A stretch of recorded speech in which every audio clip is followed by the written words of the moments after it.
That was my first moment of real doubt. When I started to wonder if this whole thing was a mistake. So then I went back to my office. And there was a new casualty list waiting for me.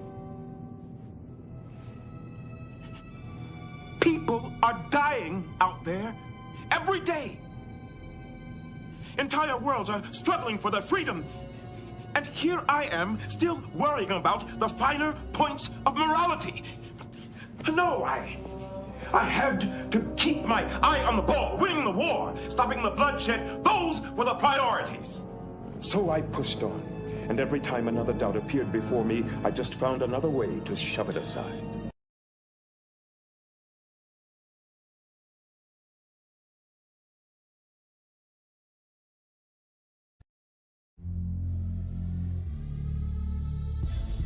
Hello everybody and welcome to the Wednesday show. I'm Hammer, and I'm usually joined by two of my favorite Wednesday show hosts, Jen T. Maxey in Canada and Terry Diamantis down under. You can find us on Rumble every Wednesday at 8:30 p.m. Eastern, and then we bring in YouTube at 9 p.m. to simulcast on YouTube as well. Hope you have time to stop by.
There he is.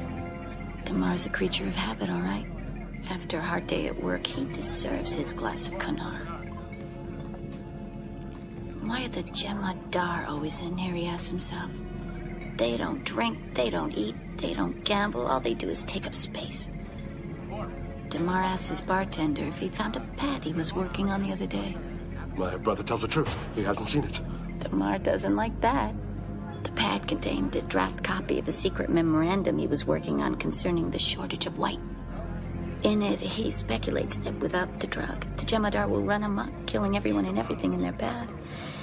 Damar recommends that if the Cardassians can't bring down the minefield and reopen the supply line from the Gamma Quadrant, they should poison the last ration of white, eliminating the THUR before it's too late. How did you get a hold of Damar's pad anyway? I'm good with my hands. Here we go. They've seen him. The missing pad. Damar accuses them of stealing it. They say they found it outside their quarters, right where I left it. I knew this was gonna work. The Cardassians and the Jem'Hadar can pretend to be allies, but they hate each other. Get out of my way!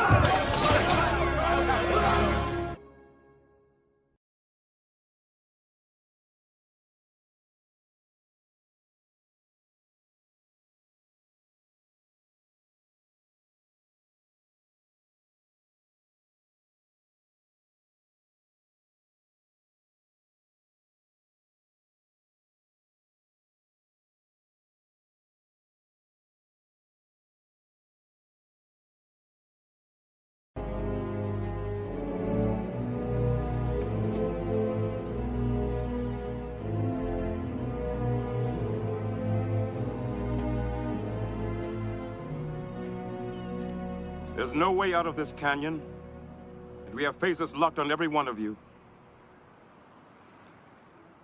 It appears you have a decisive advantage. To fight a battle under these circumstances would serve no purpose. I'm prepared to offer terms. Hear me out. I know you need more Tetracell White. My doctor can sedate your men and keep them alive until we're rescued. After that, we can put you in medical stasis until we secure a new supply. The Vorta did not give me the option to surrender. Keevan's betrayed you. He gave us your entire plan of attack last night.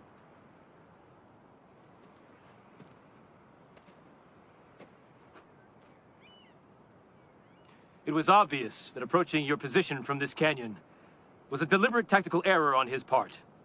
You knew? I suspected. Despite what Keevan may think, the Jem'Hadar are often one step ahead of the Vorta. You can still stay one step ahead. Surrender. I have my orders. Keevan doesn't deserve the unwavering loyalty you're giving him. He does not have to earn my loyalty, Captain. He has had it from the moment I was conceived. I am a Jem'Hadar.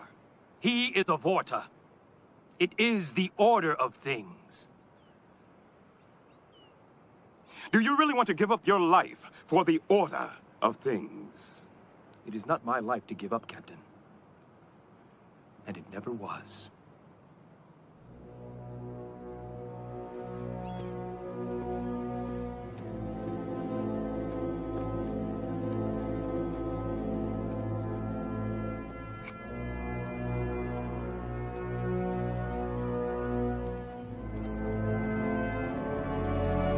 What did he say?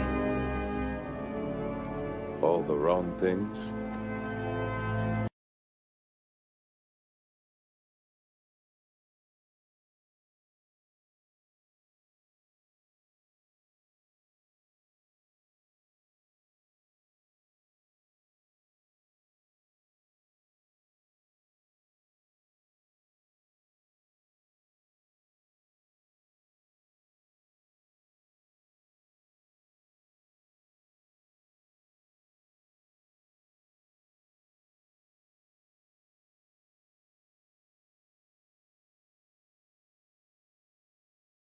That was my first moment of real doubt.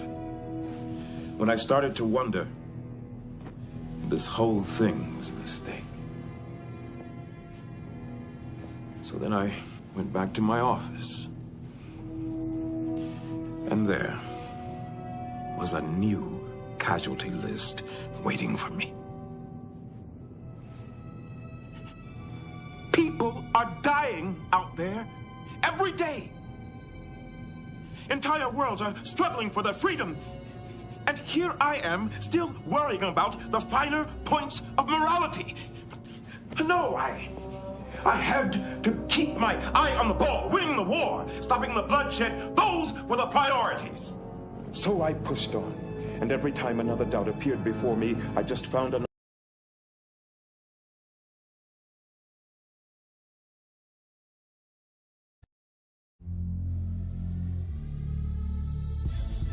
Hello, everybody, and welcome to the Wednesday show. I'm Hammer, and I'm usually joined by two of my favorite Wednesday show hosts, Jen T. Maxey in Canada and Terry DeMantis down under.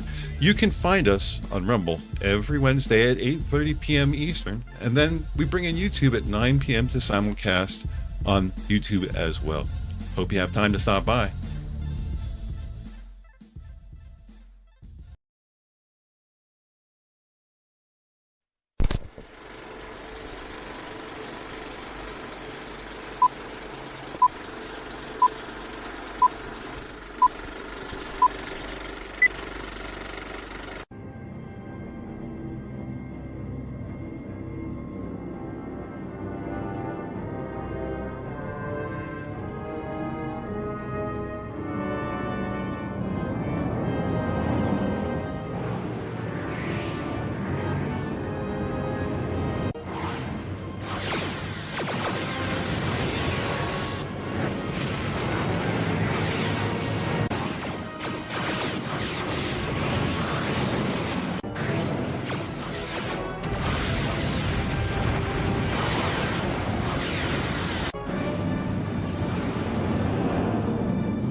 There he is. Damar's a creature of habit, all right. After a hard day at work, he deserves his glass of Kanar. Why are the THUR always in here, he asks himself. They don't drink, they don't eat, they don't gamble, all they do is take up space. Damar asks his bartender if he found a pad he was working on the other day. My brother tells the truth. He hasn't seen it. Damar doesn't like that. The pad contained a draft copy of a secret memorandum he was working on concerning the shortage of white. In it, he speculates that without the drug, the THUR will run amok, killing everyone and everything in their path. Damar recommends that if the Cardassians can't bring down the minefield and reopen the supply line from the Gamma Quadrant, they should poison the last ration of white, eliminating the THUR before it's too late. How did you get a hold of Damar's pad anyway? I'm good with my hands. Here we go. They've seen him. The missing pad. Damar accuses them of stealing it. They say they found it outside their quarters, right where I left it. I knew this was gonna work. The Cardassians and the THUR can pretend to be allies, but they hate each other. Get out of my way!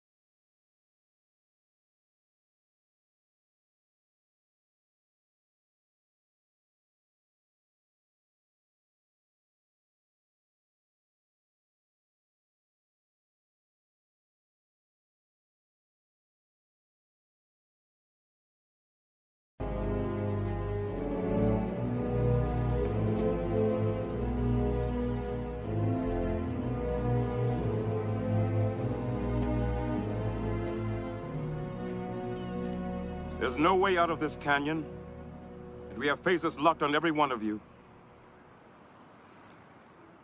It appears you have a decisive advantage. To fight a battle under these circumstances would serve no purpose. I'm prepared to offer terms. Hear me out. I know you need more tetracell white. My doctor can sedate your men and keep them alive until we're rescued. After that, we can put you in medical stasis until we secure a new supply. The Vorta did not give me the option to surrender. Keevan's betrayed you. He gave us your entire plan of attack last night.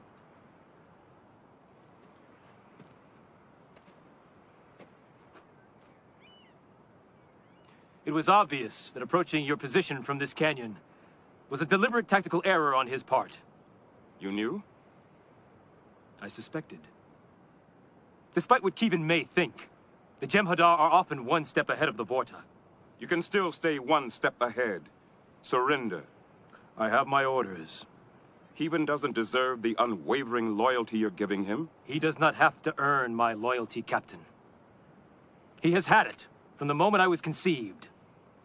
I am a Jem'Hadar. He is a Vorta. It is the order of things.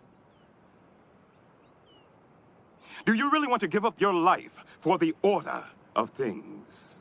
It is not my life to give up, Captain. And it never was.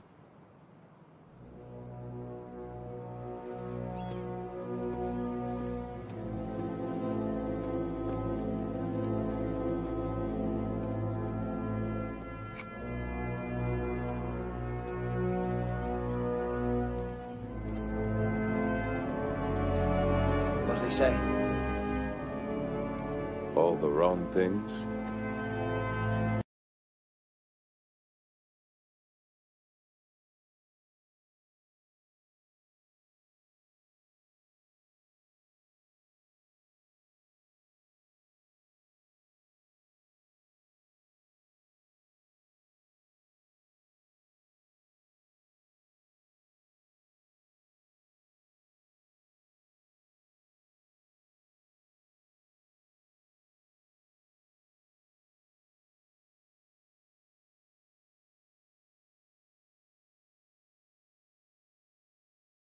That was my first moment of real doubt.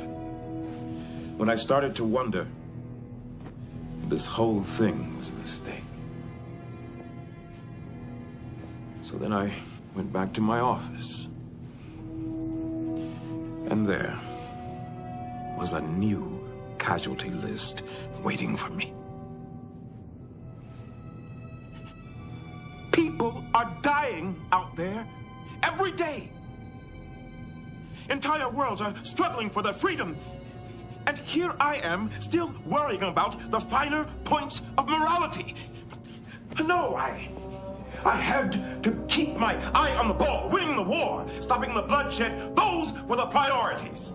So I pushed on, and every time another doubt appeared before me, I just found another way to shove it aside.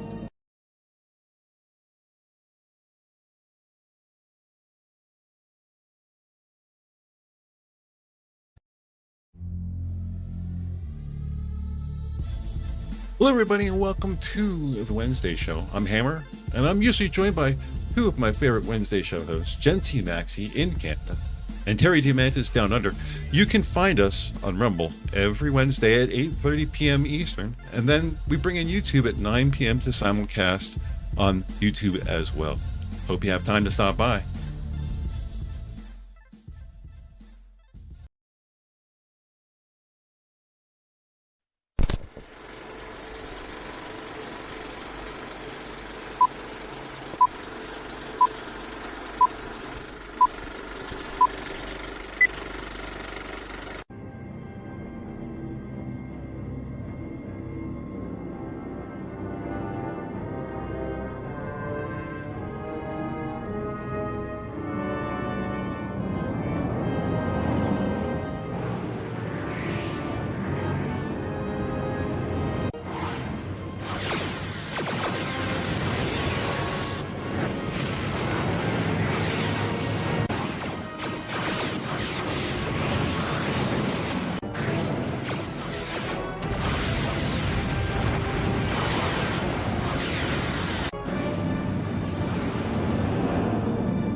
There he is.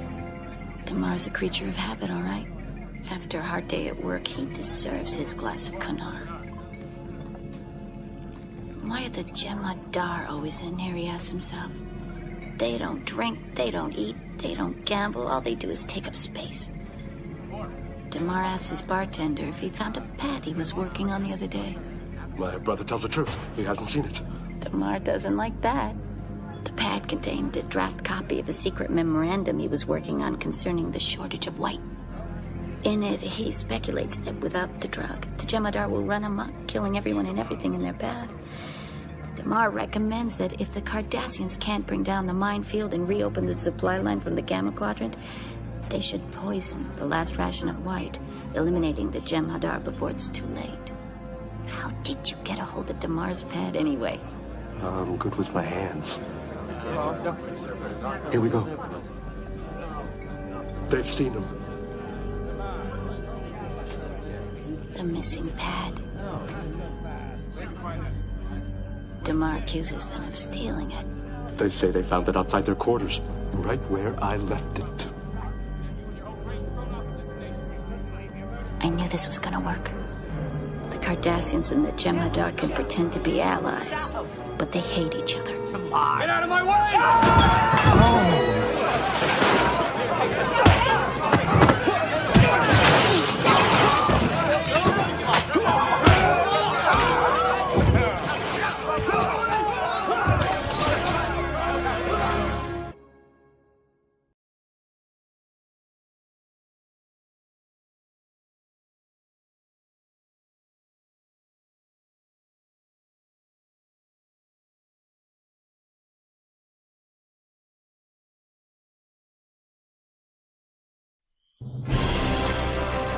Minions of the Zoo. In space!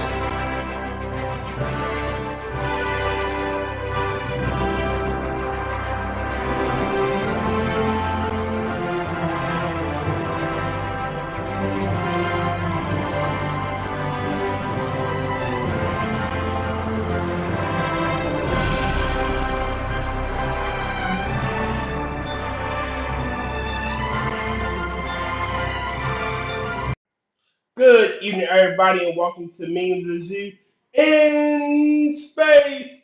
I'm your keeper for tonight, Tyr Alexander, and I'm here with my friends Mitch Nemo. Welcome to Space Patrol. Willard Forge. Willard Forge. Watch out, there's space out there. The Batman. I'm not responding until I get paid. I told you your check is coming. Jesus Christ. James Collins. Who's the check? Cool.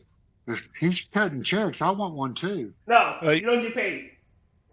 James, I gave him my gave him my PayPal details, and there was money gone from my account the following day, so I had to change that. And Kefki was currently underwater. What the hell was that? She's currently broadcasting live from underwater. She's gone full ferret. She's under That the sea. sounded like an angry goldfish. Never go full ferret. Ferret no, never could swim, damn it. The ferret was checking to see if the water was wet. She look, she had on the lab coat, she conducted experiments. Have you heard the one about the two Irishmen? No. Yeah. Driving home, Paddy Murphy, they're driving home because Paddy's got this new car, right? And he goes, Murphy, quick, get out. I want you to check the turning lights are working. So Murphy gets out and Paddy goes, well, Murphy, are they working? And Murphy goes, yes. Wait, no. Oh, yes. No. The blinkers. That reminds me of another Paddy from Ireland. Went out drinking one night. Went out drinking one night, and finally, last call, he's trying to go home and everything, and goes to stand up and falls on the floor. He's like, man, I must have drunk more than I thought. And goes to falls on the floor. He finally just drags himself home. Next morning, his wife gets a call and goes upstairs. Were you out drinking last night? Says, yeah. How could you tell? Yeah, the pub just called. You left your wheelchair there. Yep. Have you heard the one about this drunk, this guy? Yeah, he's in the pub. He gets absolutely smashed out of his skull. Staggers home. Decides to take a shortcut through the graveyard. Right. Mm. Falls into this open grave that the grave diggers had prepared for the following morning. Struggles to get out. Can't get out. So he decides, I'll just lie here till the morning. Half an hour later, there's this other drunk comes around the same way, falls in the same grave. He's struggling to get out. Here's the first guy behind him. He'll never get out. He did.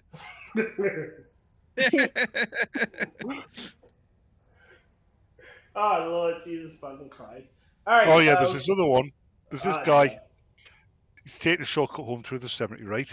And you hear this strange noise, tapping. Hold on, let me cut you in. All right, y'all ready to begin the TFI? In a minute. Metal on stone, right? And it's freaking him out. Yeah, graveyard, strange sound like that. He starts running. Trips over this old guy by this gravestone, hammer and chisel. Tap, tap, tap, tap. He looks at the guy and goes, what the hell are you doing? You scared the life out of me. What are you doing here? The guy looks at him and goes, they spelt my name wrong. Yeah, y'all So ready? why people think graveyards are scary? They're not scary. They're peaceful. They aren't scary. No, they're peaceful. Well, unless you happen to be in their Return of the Living Dead. Get that It's damn actually screwdriver. Sorry. it's very, very close to buying a house next to a graveyard. Ah. All right, I'm beginning the TFO. I need to do daily, so let's go. Yeah, I need to do the Arthur as well. Right on. I've missed two. It sounded like you said you needed to do beat Arthur as well. Yeah, Arthur Daly. Ah. Oh no, You're not English and you're too young, you wouldn't get it. That's what I said. Hi, Wow. Raymond. Hi, Kishal. Hi, JB. Hello, chatters in the chat. Hello, people in chat, especially K-Show. Hello, people from Chatland. And reminds me, I have to go pull up. Why did you remind me to pull up the stream? I bring you greetings from the world of tomorrow. Sorry. Doesn't work when you say it. Our pictures got pumpkins. Oh, so cool. I like that. I think those are pumpkins. I'm trying to see. It's very small on the screen, but that looks Halloween, and that's cute. Halloween. More of the night. Goddamn Mongolians. Mitch Nemo. Beatholians. Napoleons are in trouble. Trouble with Tholians. Ow. I've had more trouble. Space spiders. Death from beyond the elephant. It's time. What they introduce an elephant species? Eyeball itch. Oh god. Eyeball itch. Eyeball itch. Eyeball itch. Eyeball itch. Look her eyeball. Look her eyeball. Have a wire brush. Look her eyeball, Lodi. It could be worse. No. Ew. That's how people get eye infections. That's gross. Take your thoughts. Take your thoughts. That's why you need a cat that's not afraid to lick your eyeball. Yes. That would hurt. What if you're the afraid of the prickly cat licking tongues. your eyeball? Well, ferrets have prickly tongues too. Come here, Lothiel. Actually, Lick you your eyeball. probably wouldn't. You probably No. wouldn't feel much at all because the eyeball doesn't have any pain nerves. Like hell. And why does it itch? Why does it hurt if it Maybe gets my eye squeezed? hurts. I don't know. Like if I get an eyelash in my eyeball, it feels like somebody's gouging it out. Yeah. It's because of the irritation. Because it's a combination of the irritation and the nerves on the in the socket. being stimulated. Yeah. Ah. It's got nerves to sense a whole lot of other things, but the It was sounds the like eyeball. one of these pieces of Why common is it wisdom itchy? that turns out to be completely and utterly false. Look, Ah. I'm a board certified scientist, man. All right. You're a board certified tetanus man? What? I said He said scientist, he's man. certifiably bored. Oh, I can do so the he gave science. himself tetanus. Look, I can do the science. Let the man have his lockjaw if he wants it. No, we can't. Yeah. I won't allow it. Not till you get paid. Do you know you could get you could get tetanus from like when I was a little girl, there was a coyote that was attacking my dog, and so I bit the coyote, and I had to get a tetanus shot. Did the Not just a coyote? rabies shot, but a tetanus shot. I What still about don't the- understand that because the what about coyote wasn't coyote? rusty. The coyote, he wasn't rusty. I always Yeah, but thought didn't the it's coyote different. have to get a tetanus shot as well? No, the coyote got killed, unfortunately. The coyote had to get a rabies shot. Kefki was rabid. Because I don't think it had rabies because I didn't get rabies, but then again I got rabies shots and they suck. But it came out of the fucking field and attacked my puppers, so we didn't know. Because usually they don't do that. They don't they don't attack dogs and stuff. They're opportunistic, though, aren't they? If they see something they think is weak, they'll. Yeah, and Chopper was smaller. He was a small puppers at that. Well, not too terribly small. He was about the same size as a coyote, a little bit smaller. But yeah, still, they usually don't. And it was just one. It wasn't with a bunch of other ones or anything. So better safe than sorry, I guess. But it's like, why a tetanus shot? That makes no sense to me. I don't know about. There are many ways to get tetanus, apparently. Yeah. Apparently from biting coyotes. Huh. I mean, it didn't bite me, but I did draw blood, though. I did get his blood in my mouth, so I guess that makes sense. Again, a rabid Kefki. Like, they should have gave him the coyote rabies shots. Well, it's a good job he didn't get bitten by a Jewish wolf. You could have gotten rabbis.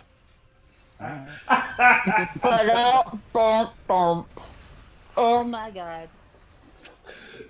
Shouldn't you have said oy vey? Oy vey. Hold on. JB says, did you know that they did a ceremonial crossing of the Great Wall during the fall of Manchuria? No, I didn't.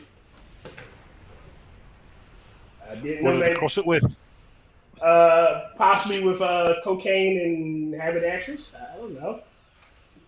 Did they use strippers? Really bad German joke for you. Oh, jeez. Knock knock. Who's there?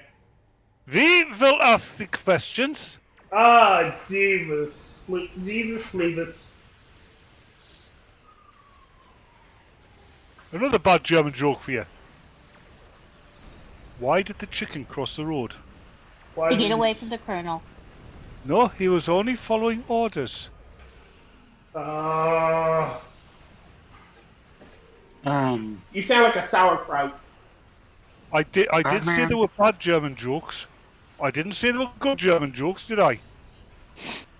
That is true. Yes, James. You realize that I had a relation that died in a concentration camp? No. Yeah. He fell off the guard tower. Why did I know it was going to be something like that? Because it's James. Because I did as well. It's what the man does, for God's sake. James, you are my James, hero. you think that's bad? I had a relative who was convicted of war crimes in a concentration camp. He was the chef. Your great uncle Adolf. Hey, has anyone else here watched True Blood? No. Yeah, Yes. 4 or 5 episodes. I'm up in. I think I'm into season 4 or 5 now. I've been binging it the last few days. It kind of turned into too much of a chick romance drama for me. Well, it's weird. The show is very sexualized. Just to the point it's like they almost can't help it, and it's really making sex boring. Yeah. It just sucks. I mean, yeah, cool. I get to see a lot of boobies, and that's always nice, but it's like, oh, fuck, again? Never mind the fact that the vampires in this show are sloppy eaters, and I just won't stand for that. Yeah. That's one of the things that turned me off about it, is they started to explain where vampires come from. Yeah, that stuff kind of bites too. Yeah. I just can't get into Sookie. Actually, when you think about it, the whole True Blood thing shouldn't work either. No. I mean, especially with these vampires, because they were listed as a supernatural type of vampire, right? Right. So, yeah, artificial blood just shouldn't have worked. I agree. Again, Sookie was a terrible main character. I mean, if it's What was cloned that, Will? blood. Sorry, Will said something there and I missed it.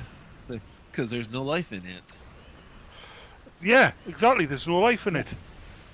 Well, yeah, but it does beg a question. If the blood is cloned, is it artificial? Does it have life? Yes. I mean, it really does. That could actually, if played right, add layers to the lore. You want to watch a British, I mean, it only lasted for about a season, I believe, British show called Ultraviolet.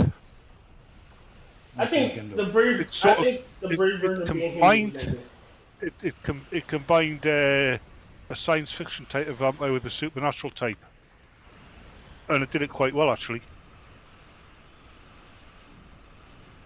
Because it never really explained where vampires came from. One of the things I do like about True Blood is the mess that vampires leave behind when you stake them. One thing that annoys me about modern vampire things is vampire gets exposed to sunlight and they burst into flames. No, they turn to dust. I prefer the old school. It didn't kill him. He didn't like it because it weakened him. Well, in the old movies, it turned them to dust. Yeah. No, in Bram Stoker's Dracula, it didn't kill him. It didn't hurt him at all. It just weakened him. He couldn't use some of his powers in the sun. No, he actually couldn't use any of his powers in the sun. He was just like a normal human in the sun. That's what he said. It weakened them. Yeah, he said he couldn't use some of his powers, or said he couldn't use any of his powers. He could still. He still had the powers of manipulation. He could manipulate their minds. He just couldn't use his other minds. powers. He couldn't. Couldn't control talk about his that. other stuff. Did you ever see Dracula 2000? Yeah. I think I did, and I was. That was actually a good film. A while back. Yeah, when they made him where Van Helsing catches Dracula by using a mirror, standing so that Dracula sees his reflection in the mirror, but seeing he's Dracula, he doesn't see his own reflection, so he goes towards him and gets caught. Where he's Judas Iscariot. Yeah. And they had, in order to kill him, they had to complete his suicide, essentially. Yep. I like that. That was an interesting concept. It was a good take on it, actually. Goddamn Rumblin' Vessel, get the fuck out of my way! Jesus, Fleavers.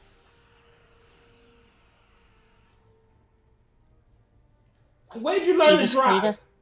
Like, where did he learn to drive? I want to see his credentials. His helmsman. Hey, never. You don't ask that for that on the first date, Tyr. I need to speak to his helmsman. We may have to demote him. Always put the ferret behind the wheel. I think she is our helmsman. Put the pedal to the metal. Drove your Chevy to 11, but with dry. Drove my Starship to the nebula, but the nebula was gone, I guess. Ebony and ivory living in perfect harmony. Ah. Alright, thank God we're done with the Tholians for the night. And the sign of Lothiel keyboard. There's no need to start singing. I mean, we're all being decent here, and you've got to stop singing. Well, don't give me the prompt.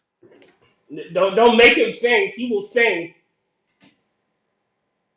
And you will do it awesomely. Right, Mhm. I've still got that voodoo doll mind there, Will.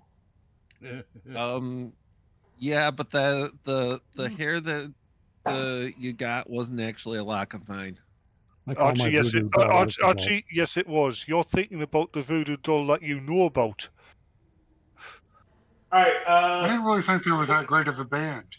I didn't think so either. We'll wait for Batman to get ready, so I'll go ahead and buy some stuff. Oh yeah, that reminds me. I have inventory things to check. I have Inventory. I have points to spend. I absolutely love ebony as material, but it is so dense and hard to work. You go, okay, Kathy? Not itch. I got the itchies. I thought you had to sneeze. Oh, just to complain about being itchy. Yeah, scritch. Been scritch. Down. Got the fart, please. Yeah. It's a good job. If you're itchy, it's a good job. It's a good job Scratchy isn't here. Otherwise, there'd be blood all over the place, wouldn't there? Exactly. The Itchy and Scratchy Show. Speaking of blood, stop it. You're gonna scratch a hole in your head. Meh. It's like as soon as I get one scritch, one area, and then my arm starts itching, and then my hand itches, and then my hand itches, and then my arms, Because and now then all my you're hand. thinking about is the itchy scratch. Yes. Which is It's why like you when- itch more. It's like when people start talking about fleas, you start scratching. Because it's a sympathetic response. Yeah. Most of us Yeah, just like yawning. Yeah, if I get itchy if when you're in a people start room, talking somebody about yawns, proteins. and somebody starts yawning, within about 10 minutes, everybody in that room is yawning. No. Thank you. Don't give in, Kefki. Fight it. Don't do it, Kefki. Don't let it win. Meep meep. That's all, folks. What did you name it? Da, I am the road runner. Meep meep. Meep meep. Meep. What the Das Boot. Right, let's see if I That's can good. do this bloody thing. You ready? There. No, I'm There, afraid. Lodi. Look at the little nose twitching. Look. Let's see. He's got those furs in his nose. That's so cute. All right. I want a big honking brown dog named Gravy. Dun dun dun dun dun dun dun dun. Dun dun dun dun dun.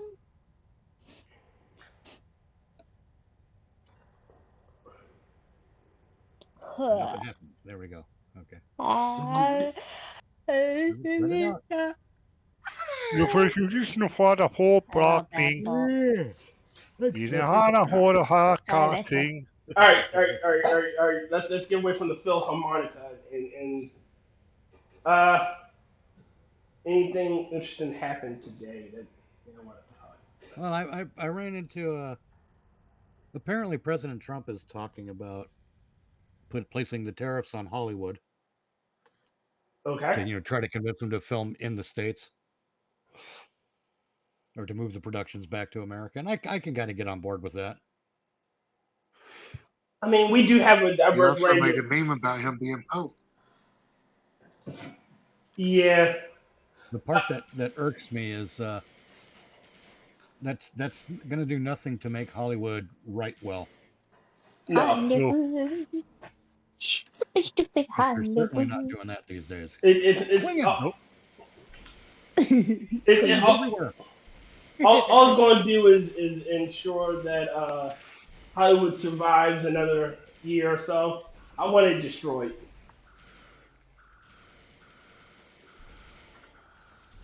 I want Hollywood gone. Hollywood in its current form is on the way out. Mm-hmm. But it's And it really needs to. not much of a point because people watch independently made things now. Ah! Yeah. I don't know. Yeah, the internet is killing Hollywood. Yes. Well, yes and no. What it's doing is it's killing the existing. It's already killed the existing distribution method. Yeah. Because Like movies, distribution companies are losing all of their power. and soon movie Because theaters that's are going to be the way of the dodo bird. What's that? I think soon movie theaters are going to go the way of the dodo bird. Oh yeah, with the big screen TVs and the what's the other thing? Food. I could eat my own goddamn food and pay like what $20 a month versus $50 for. Instead of spending $80 for a bucket of popcorn. Tell you what else internet is doing. It's ruining the quality of fiction. Yes. Because I mean, how many people now have books that you can buy on Amazon? Right. Everybody really crap books. The publishing model's kind of gone away too because of self-publishing. Mm-hmm. Yeah, that's what I'm on about. Yeah. But that's not ruining it. It's actually opening up the floodgates so more writers can get their shit published, which is a good thing. In certain respects, yeah, but or books out there, let the market sort them out. Help. Yeah. They kind of leveled the Hold on. playing field with stuff, though. You know, like people can be creative with things like YouTubes and all that other stuff. And you don't necessarily have to have all the money. And Well, that's another thing. Stop trying to beat Tyr up while he's down. They're trying to beat Why shouldn't I, kick him while he's down? Because Tyr is a team member. You're supposed to be nice to team members. Exactly. Precisely. Since when have I been a nice person? That's true. Well, actually, when have you been a person?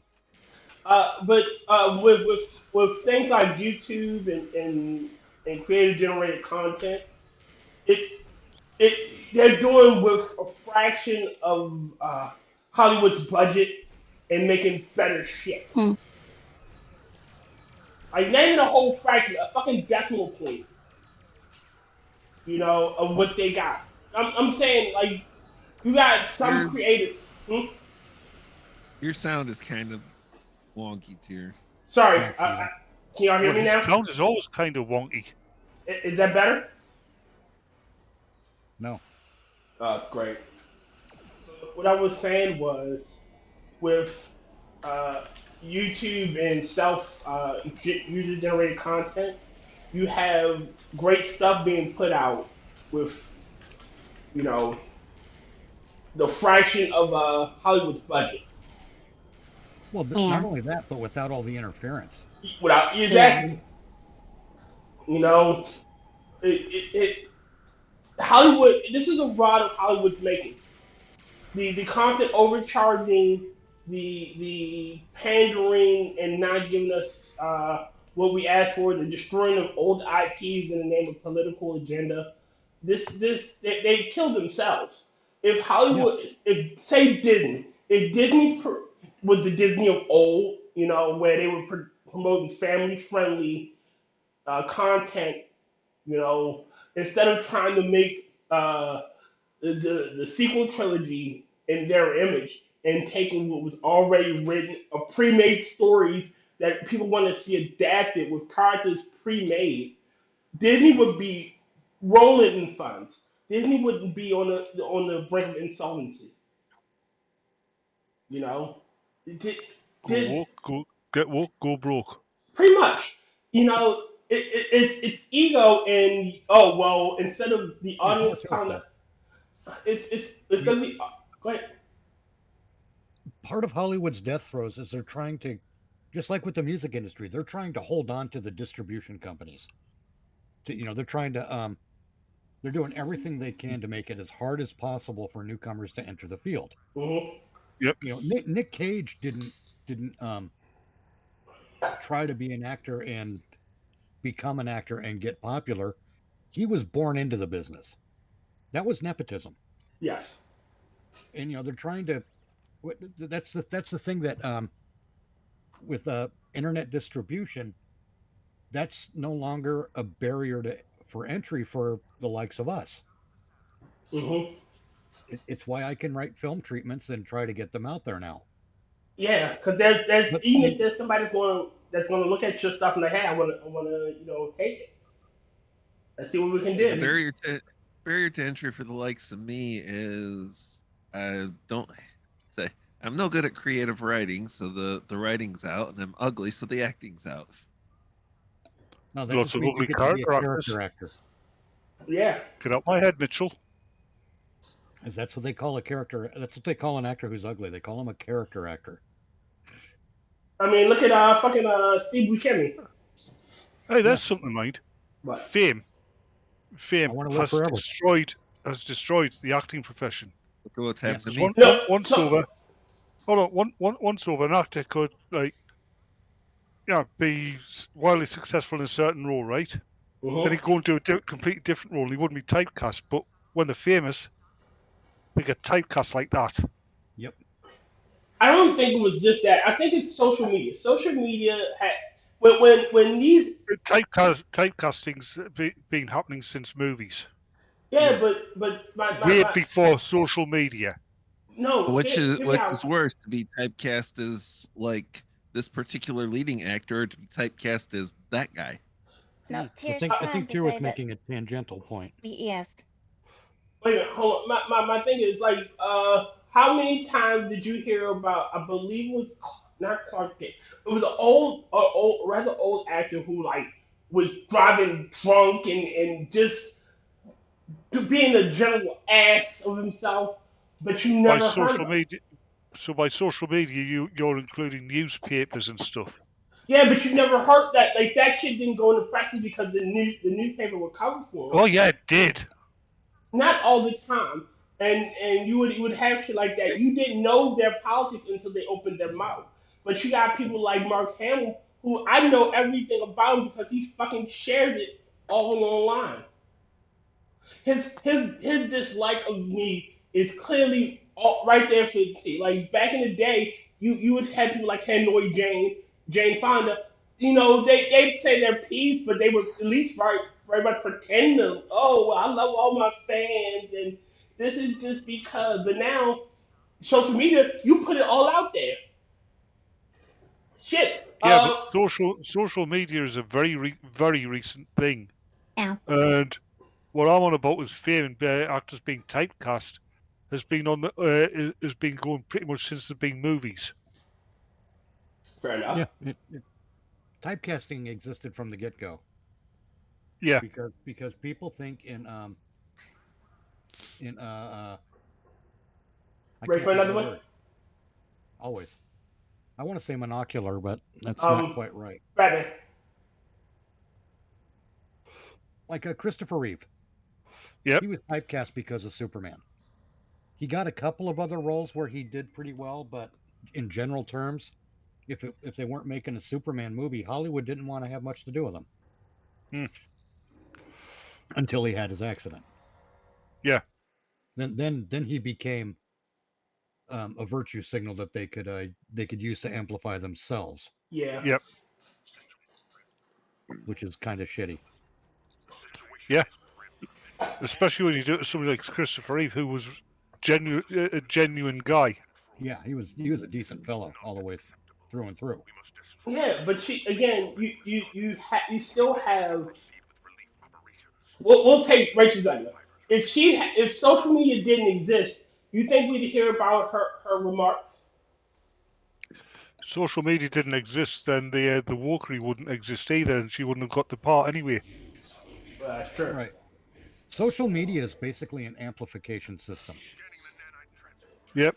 Yeah, it amplifies all of our voices. If our voices are already big, they become huge. And dare I say, unwieldy. Cat, I'm right here. I'm not going anywhere. Stop poking me. I know you want my attention. Jesus, please. I mean, without the Guys, I'm gonna dip. Gwyneth Paltrow. Okay, see you, James. Be safe, James. Take care. Have a good one. Without Don't social you know I that will. was Y'all Gwyneth be safe. Paltrow couldn't sell her cooter candles.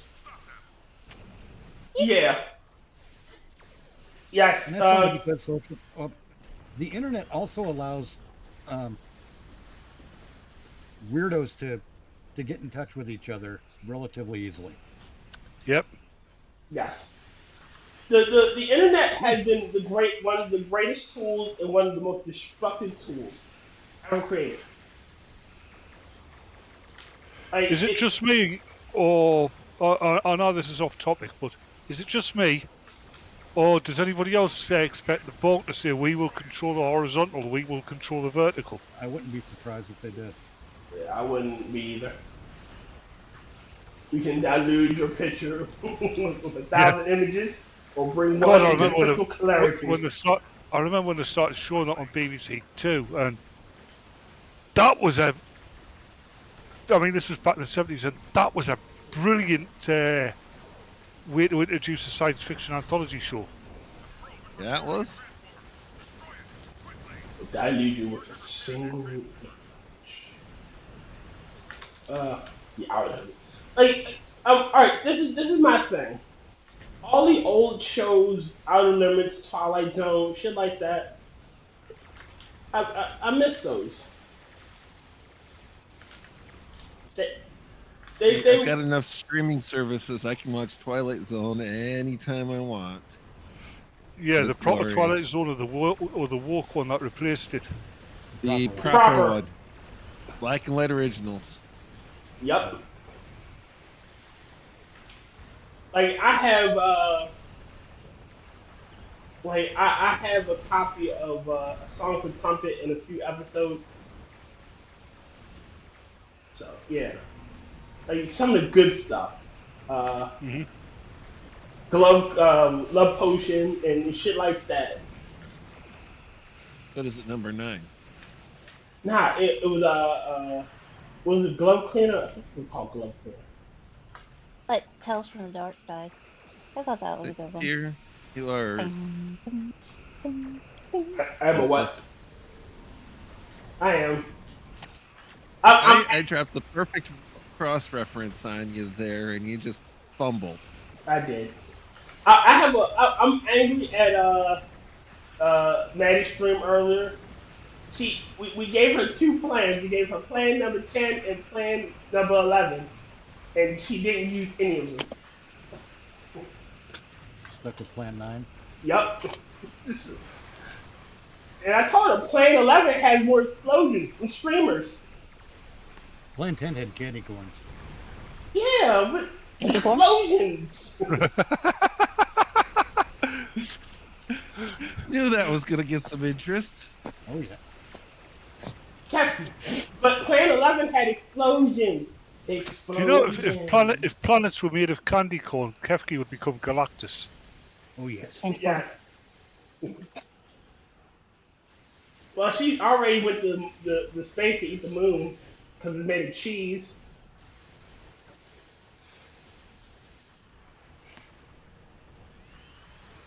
I don't know why, but these Borg have been hammering me today.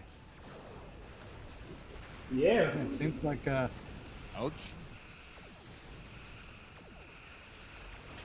You just well, really maybe taking we're it. playing at Tyr's level. I don't know. We're all level 65, if I'm not mistaken. But yeah, I'm not but sure. There are other things, and I don't know if matching his level means those other things diminish my capacity or not. Possibly. I mean, we're all 65. It shouldn't be doing anything.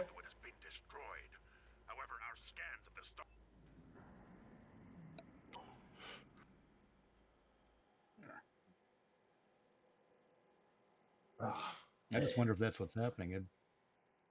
We should experiment, find out if that is what's happening. Okay. What is your proposal? If you're getting nerfed because of Tyr's level, yeah, and the intangibles behind it. I'm going to try this. I'm going to leave the teams and reteam me, Tyr. Mm-hmm. And this time I'll join, but I won't join at matching your level. Okay.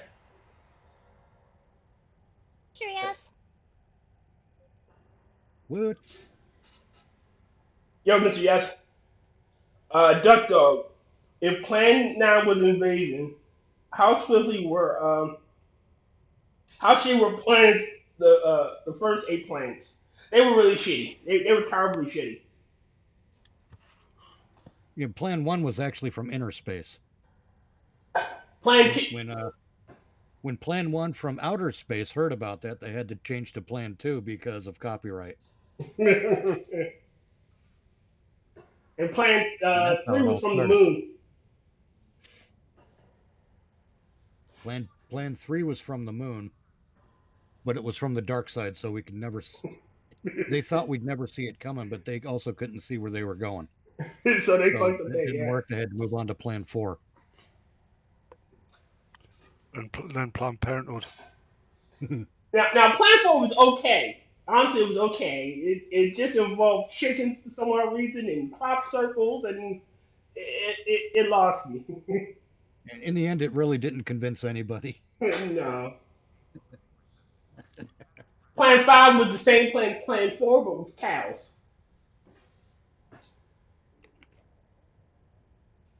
Plan 6, I believe Plan 6 Plan actually 6 was. failed. I don't remember if it was Plan 6 or 7. It might have been Plan 7. But it was Plan 7. I forget what happened with Plan 6. We don't talk about Plan 6. Oh, all right. I remember Plan 6 was an attempted religious conversion. We don't talk about Plan 6. And that didn't take. The only plant that I know of is Plant 47. So they had to move on to Plan 8. Now, Plan 8 had egg explosions, not enough explosions. And critical. Oh, I remember. Plan 8 was when they tried to infiltrate us with through music and entertainment. And they learned the lesson that our government and our social, what do you call them? Social... You're rotten. You're rotten. What are they called? Rotten. The people who try to, like the church people who go crazy Allegedly. about a social issue. Zealots. What do you call it? Bible thumpers. No, not just Bible thumpers, but that's an example. Zealots. Televangelists. Zealots. Zealots. Thank you. Influencers. The aliens who instituted Plan 8 learned what our government and our social zealots never learned, and that's that games, music, and entertainment do not pollute the mind. No. Hey, but they did give us some awesome music, and they gave us I remember. There was a psychologist on the news back in the early '80s when, Warner Brothers cartoons were getting censored because of the violence, and he said, anybody who with a mind weak enough to be influenced by the violence they see in a fictional narrative like a film or a TV or a cartoon is weak enough to be influenced by the violence they see on the news. Yep. I dislike the censorship of the older cartoons, like. Actually, they're probably likely to be influenced by the violence on the news first because that's real life violence. Yep. All right, so they're going to copy the violence inherent in the system. Yes. Yeah, but being repressed. Let's face it. People who aren't lunatics are influenced by the violence you see on the news, but in a positive way. They don't want to do it. Yeah. They're encouraged to do it, actually. Look, I'm still pissed because those government agents haven't given me my FBI assassin gun. Well, all those trans school shooters, all those like the 2 people that attempted the life on Trump, all the people that it was 3 attempts. 3 attempts, yeah. What pisses me off is the CIA have implanted radios in my teeth. Unfortunately, all I'm getting is the cafeteria reports for the CIA refectory. Okay, cafeteria bot. I remember that. Could be worse. You could be getting NPR. I'm waiting for the Or- next or big those, case of social hysteria when it comes to video games, for example. When the the next wave of we got to ban, we got to regulate, blah, blah, blah, blah, blah, blah, Wait a minute. They're making a. I'm not done. Thank you. All right, I'm picking. Yeah, I'm still not done. Thank you. Except I'm waiting for that to happen next time because I'm going to happily point out that if video games were that influential, all of us would be woke tards right now. Yeah. Yeah. Oh, they'll be trying to. I think they'll probably try to say that video games are making the people far right. Oh no, They're not. Your shitty game. Y'all remember Dustborn or Dustbin or whatever the fuck that shitty No. game existed? Again, doing a firearm swap out. Yeah. All right. This is my thing. A good story can make a shitty mechanics null and void. I can play a game with bugs and shit if the story is amazing. Yep. A fun game can make a bad story and even somewhat bad graphics acceptable. Yeah. Playable. But We don't really get that. Yeah. But if you got both, the game's just ass. And like, go ahead, Crickle. Like the reboot of Devil May Cry, the game was ass, the story was ass, but the gameplay was fucking phenomenal. I actually like the story, the remake of Devil May Cry, and I really went and kept with it. The remake of Devil May Cry, the thing that got it all its disdain and whatnot was because of the director of that game. Yeah, and he insulted the fans. Mm-hmm. Yep. And in the game, actually. He said he lived and then he in the first like 5 minutes of the game he gives a direct insult to the fans. Oh no, dude, he was having fights with the fans before the game was even out. Well, yeah, that's it. Because quite literally, he had the whole thing of, we're gonna make Dante cool. Dante's not cool. No, I don't care that they did that. That they went about it that way. I still say the storyline's not terrible. It's not great by any means, but I mean, the first Devil May Cry, the storyline's pretty weak. It's predominantly based off its gameplay. I should say predominantly. It's 100% off its gameplay. Yeah, because the second one was terrible too, and no one talks to the second one. Like they completely decanonized the second one. Yeah, that too. And you talked about the game, Devil May Cry 2 sucked. I really like 3 though. Yeah. 3. Oh, That's 3 is a blast. The really Yeah. funny thing is the voice actor for Virgil cannot replicate that voice. Ha! No, he can't. Because I when got he did the halfway voice, through. He was a kid. when he did the voice acting for that one, he had a cold. Nice. That's why he sounds like he's always coughing in mid sentence.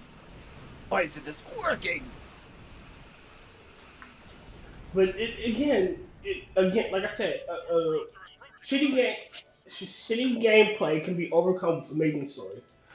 Fun gameplay can overcome a shitty story. Both, you're not going to get anybody's attention.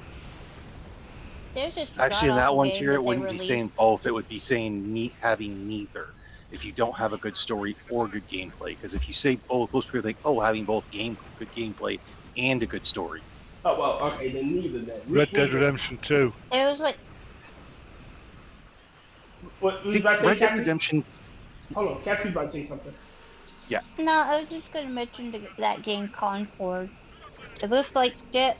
It looks generic. And the story looks like shit. The whole thing looks like shit. Yeah. They were convinced that they were gonna make all this money on it with all these generic looking characters and stuff. Sorry, go ahead. I was going to say, Red Dead Redemption, from what I've seen, especially for the second one, is really split. It's either people love it or they hate it from most of what I've seen. Mostly because that first part of the storyline it's kind of a slag to get through. It's slow, but it's a good story. Yeah, for a prequel where you've got a preset outcome that you already know is going to happen. All right, it broke the card. Hold on, it broke the cardinal rule. Don't. It broke the cardinal rule. Don't go back and don't make. I mean, no, hold on. Devil May Cry 3 did that. It's kind of. You knew Arthur wasn't going to make it. No, you didn't, because you'd never heard of Arthur in Red Dead Redemption 1. Exactly. Yeah, but he was brought up in Red Dead Revolver, which is the prequel to Red Dead Redemption. No, it isn't. No, it isn't. Red Dead Revolver has absolutely nothing to do with Red Dead Redemption. That's an official stance from Rockstar. What they should have done. The old adage is don't fix what ain't broke. Crashing on me, stupid game. What they should have done was tell the story of Jack Marshall. It should have been all of his shit going through, and him trying not to become his father, and him becoming his father. That's what it should have been. There's still a lot of engaging story and gameplay and everything in 2. The thing is, everyone that was involved in 2 is either dead by the time you get to 1, or is your target in 1. Yep. In reality, so by default from the beginning, starting out on this, if you played 1 first, Arthur isn't in the picture, which means your character's gonna die. Well, possibly you either know he's gonna die or he's just not there.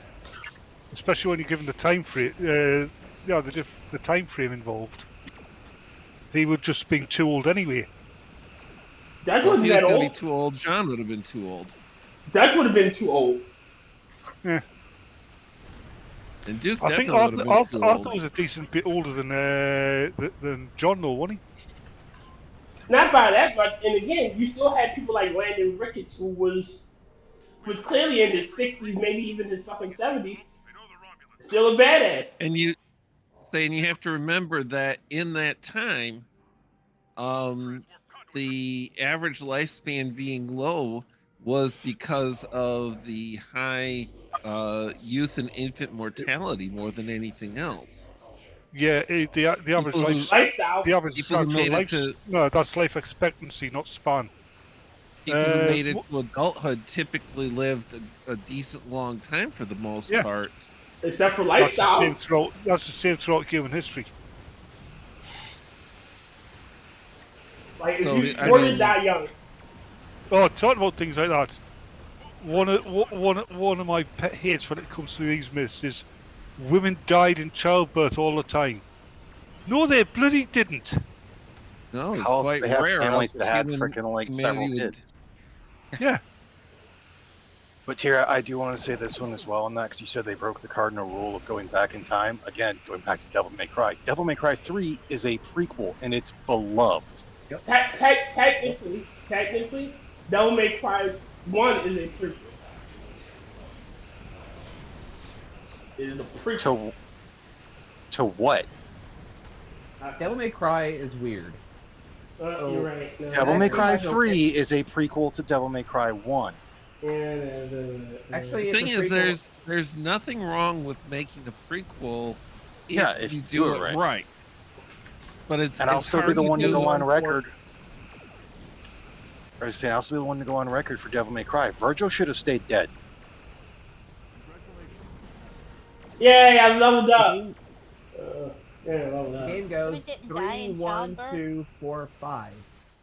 You say it's difficult to do it right though compared to the easy of just making it convenient. The before times calculator.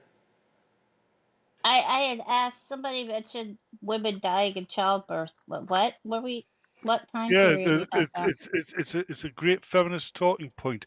Oh, yeah, women used to die all the time in childbirth. It was a dangerous thing for women.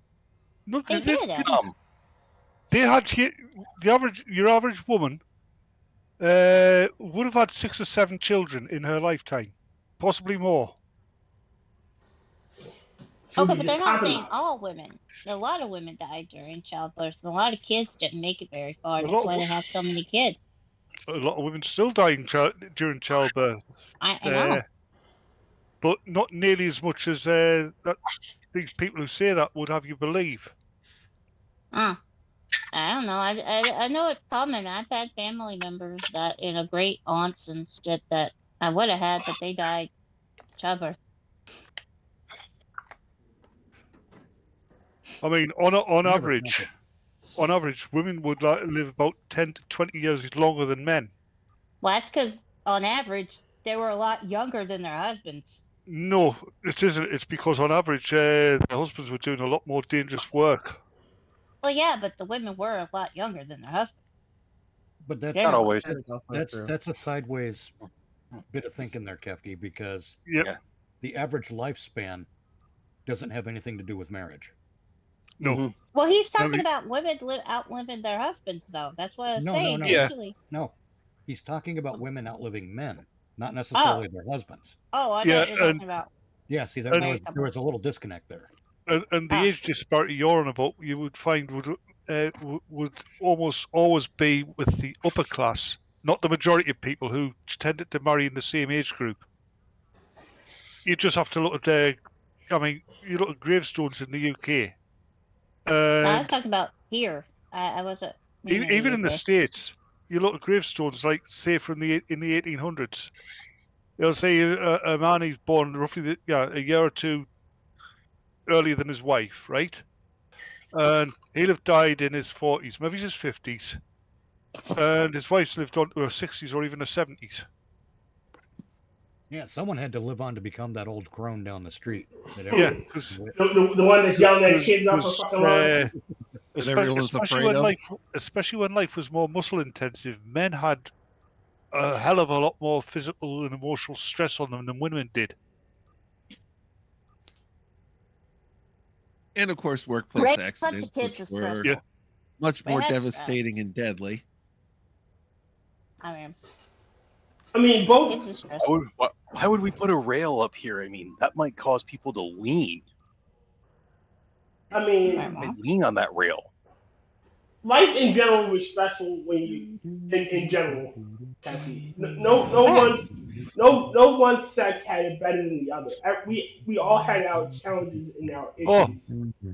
You know that thing where they say, if you want people back in the past, that before penicillin, they'd get a cut and they'd die.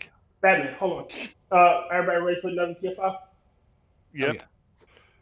They say, somebody got a cut and it'd get infected and they'd die. That's actually bollocks. Mr. Yes says he never got into the Devil May Cry series. Because people used to have a much more robust immune system. I hit decline by mistake, Tyr. When you guys get back, you'll have to reteam me. Gotcha. It's kind of that whole thing. If it was the cut that would kill you, it's because they didn't properly maintain it. Meaning, like, they didn't rinse it out with clean water. Instead, they were like, "I'm in the creek. I'm just going to rinse it off in here and then not bandage it."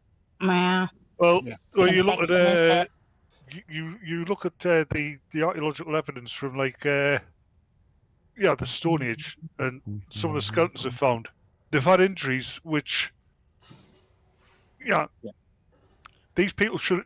By the way, people talk. These people should have died through massive infections from those injuries, and they obviously didn't. That's I'm not saying people didn't survive and everything, but that's like the people that for the longest time thought that if a Komodo dragon bit you, you would die from the infection.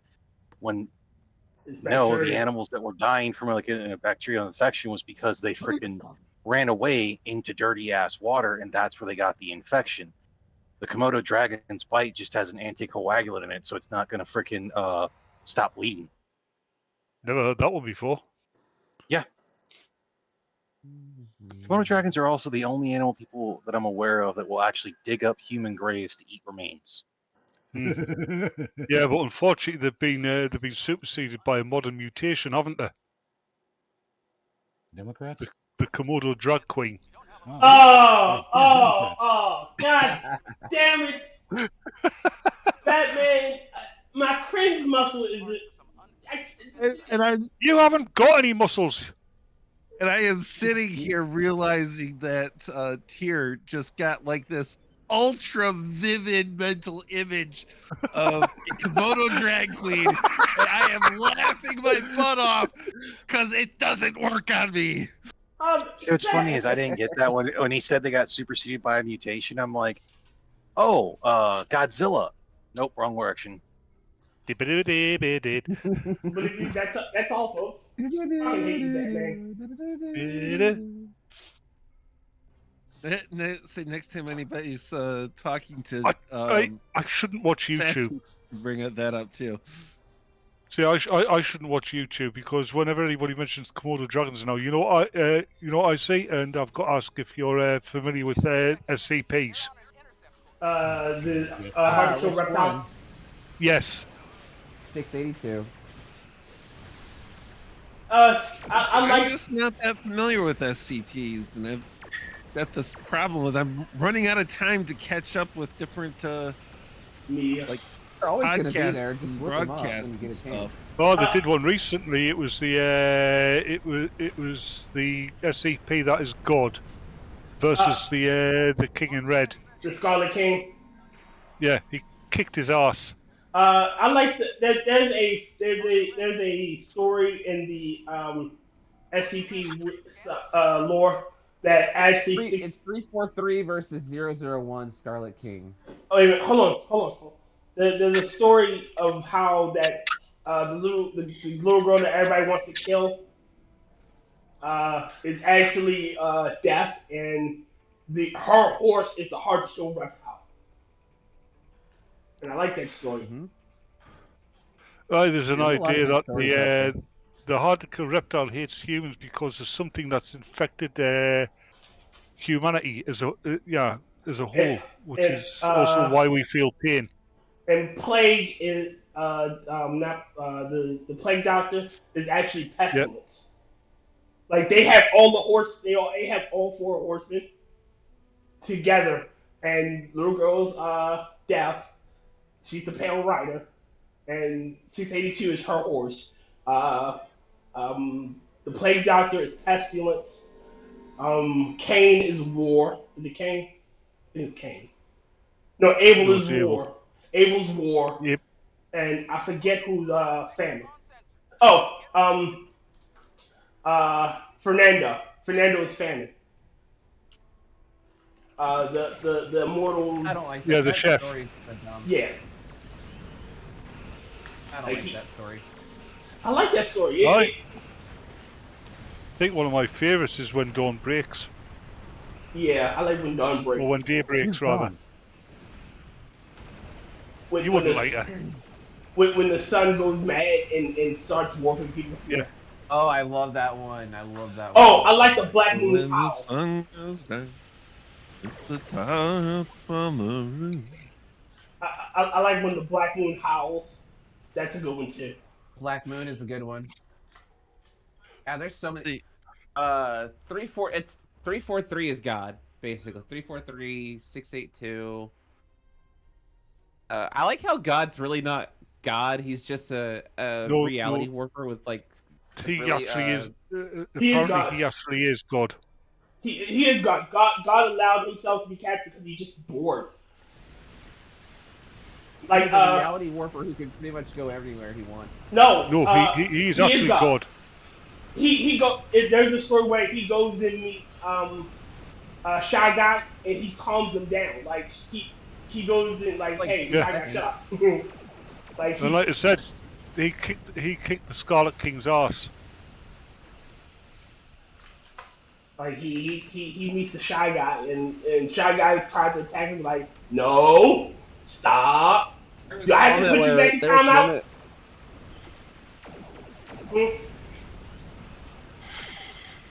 Well, that's the Scarlet Pimpernel. So what happens if the Shy Guy sees it? Hey, what happens if the Shy Guy sees a picture of himself? It's nothing. He just becomes enamored and just stops. Yep. See, and all of this, and I'm like, okay, I've got to finish with the trial I'm on right now. And then I have to start looking at either Creekcast or the Unsubscribed podcast. Like, where am I going to fit more stuff in? I know, like, there's not enough time in the day to all this shit. I still gotta listen to my radio shows. I still, oh man, I gotta finish fucking catalog and all that. I gotta read a couple books. There's not enough time in the day. Where are the underberries? No, elderberries. No, the underberries. They're different. Oh. That's dingleberries. All I can think of is a scarlet pumpernickel. Thanks, Mitchley. The purple pumpernickel. Oh wait, that was Huckleberry Huckleberry Hound, wasn't it? The child from the palace and brunette fruit. The scarlet pimpernel is one of the earliest examples in fiction of the aristocrat who goes out at night and fights crime in disguise. No, the child from the palace. I believe it's a French work. No, it was actually an English work. Was it? Yeah, because he was fighting the French. He was rescuing French nobles from the guillotine. Oh, okay. H.G. Wells was the first furry and monster fucker. No, he wasn't. H.G. Wells wanted utopia, but every utopia he created in his fiction was flawed and destroyed. Yep. You've heard of the Well, island of Dr. Moreau, he was right? realist enough to know that there's no such thing as a utopia on Oh, Earth. it's worse. It's worse than everything that. you try to do, there's always something makes it bad. No, it's worse always than a that. slave on the He was realist enough to know that for a utopia hell. to exist, there has to be a slave class. Yep. And the more a utopia can only exist in a state of tyranny. Yeah. Which also makes Yeah, it but not a utopia because It is for the people enjoying it. yeah, it's only anything close to utopia for the people that are at the top. Yeah. Yes. The tyrants. That's the point. Hold on. Critical was trying to say something. Critical? Oh, I was saying that it's funny because you've heard of the island of Dr. Moreau, right? Yes. Yep. Yeah. He was basically creating furry humans in that island.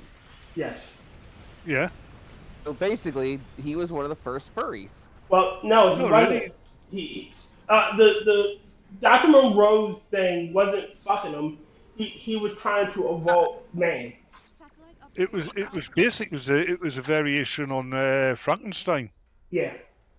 Yeah. He was playing God. And Mary Shelley and Wells were actually very good friends. So I don't know about that. I don't think they even knew each other. I'm pretty sure they lived in like all the almost. I'm pretty sure she lived like a few hundred years before he did. No, not a few hundred Hold on, years, let me but actually she was Regency period. Like let me see. pre-Napoleonic War. He was late Victorian. When I think if they ever knew each other, she would be old. She would have been old enough he to was born in be a baby. 1866. Yeah. And when did she die? When was Mary Shelley? Mary Shelley was born in 1797. There's no Yeah. way now. They didn't know each other, and no. Well, they could have actually been around together at the same time at one point. Yeah, but he'd have Would been have old. at least an adult hair. Yeah, but he would have been a little boy, and No, she'd have been. He could have actually been. He could have inspired. He could have been inspired by her. Actually, which is really cool, I think.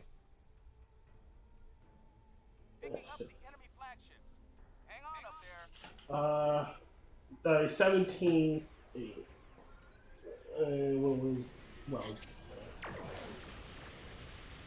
besides, Mary Shelley was one of the nobility. I don't think she'd even talk to the likes of a commoner like H.G. Wells.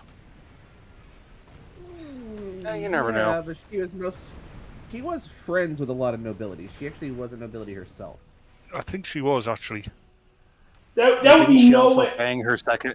Hold on, didn't she also like bang her second husband on the grave of her former husband? Probably. I think so. She was also friends with Lord Byron too, so. Yeah. You gotta remember that goth. Hold on. You gotta remember that goth phase of hers did not hit until she was already in her 30s. All right, hold on. All right, there's no way in hell Mary Shelley could have known Wells. She died in 1851. 1851. Mary Shelley was born in 1797. When did Mary Shelley die? 1851. And Wells was born. So... Wells was born in 1866. There's no way in hell she could have known him. Yeah, so you got a hold of some pretty bad info there. Old. No, if she was born in 1866 and she died in 1851, there's no way in hell she could have known him. Yes, Okay, that's why Bats was okay. saying that he had bad information. I was wrong. God damn. Sorry. It wasn't that. It's just that when I heard that, I'm like, that's yeah, you were wrong because you got to hold some bad information. like Yeah, no which is- offense. Tyr, we're moving on. We're moving on. No, we're not. It's just that I heard that and it's just like I know that's wrong. I can't explain why it's wrong. Moving on. Moving on. We've all established it. All right, moving on. So how about the Knicks? Writers who did know each other. Arthur Conan Doyle and the guy that did and Lovecraft. I was going to say. Not Arthur Conan Oh, Doyle. fucking hell! The guy who wrote the Conan novels. Yeah, and Lovecraft. Clark Ashton Smith, and yeah, like you says, H.P. Lovecraft. Because they used to swap ideas. That's why a lot of stuff that Lovecraft wrote about you'd find in Conan stories. Robert Hart. And vice versa. Yes. Like actually, Robert E. Howard. Yog-Sothoth appears in Conan. Yep. Like he's a canon god of one of the. And the whole cosmic horror thing. Yeah. Well, don't forget the writers of Lord of the Rings and Chronicles of Narnia knew each other. Yeah. I wouldn't They know actually about bantered. that. Yeah, the whole reason for the one thing. Sorry. Just quick. I'm not disagreeing with you. I'm just literally saying I wouldn't know about that.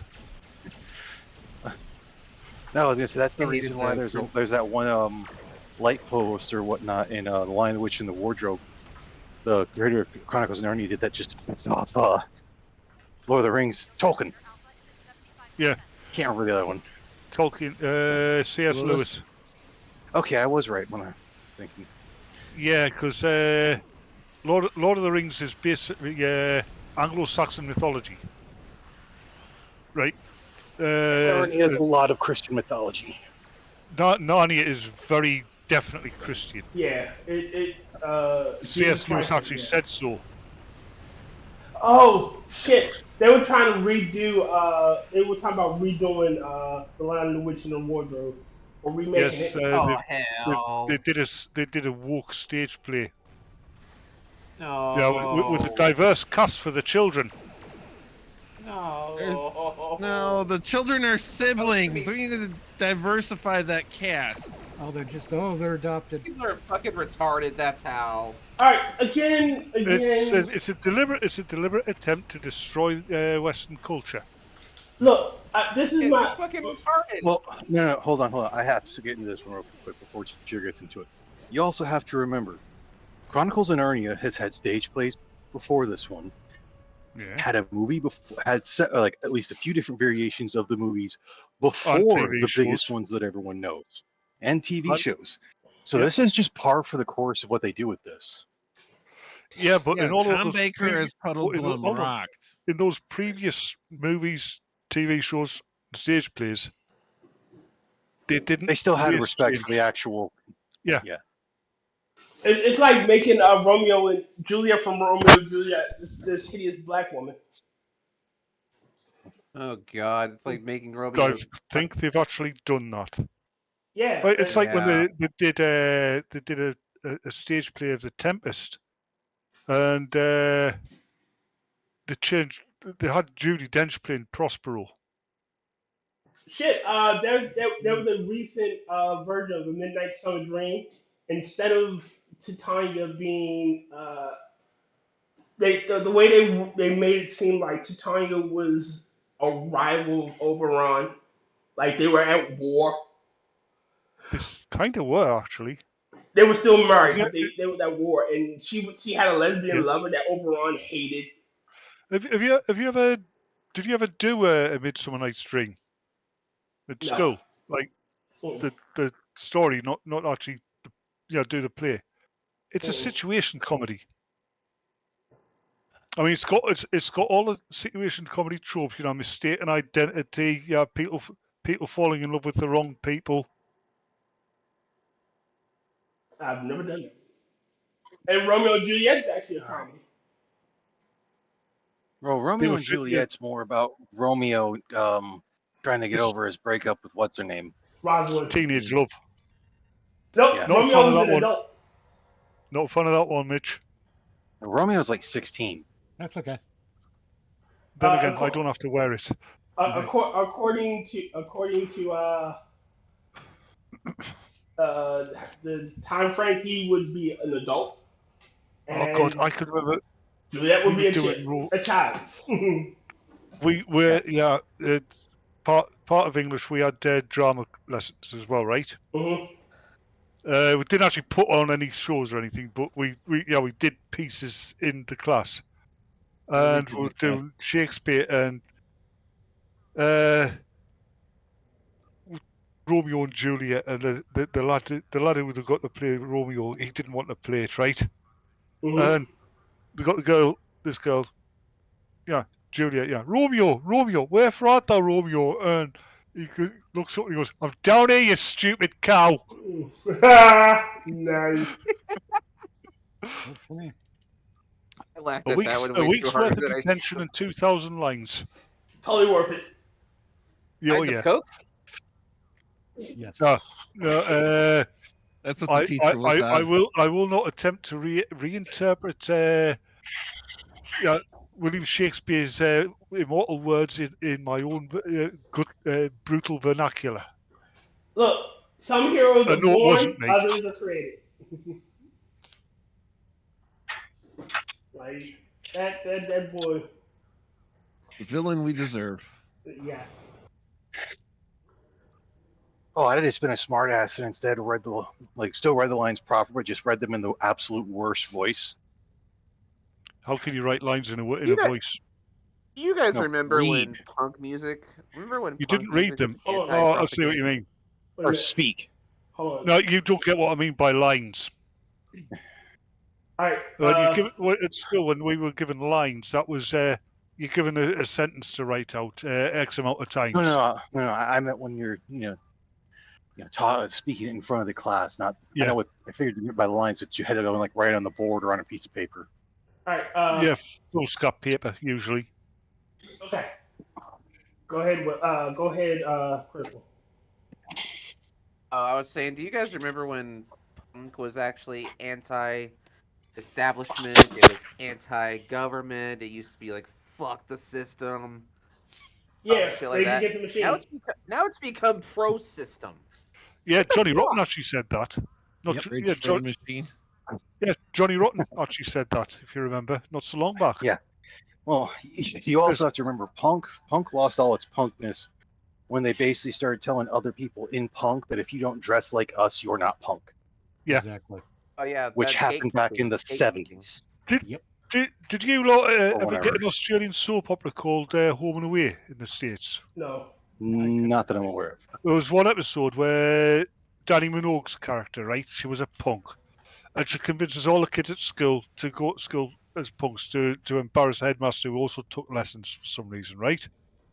Apart from one kid who doesn't turn up, who just goes in his school uniform, and they're all taking the piss out of him.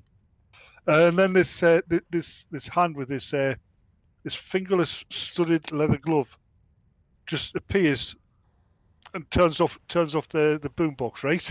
Yeah. And it's the headmaster. Oh, God. And, yeah, basically, yeah. Look at us. We're all dressed exactly the same. We're all wearing the same uniform.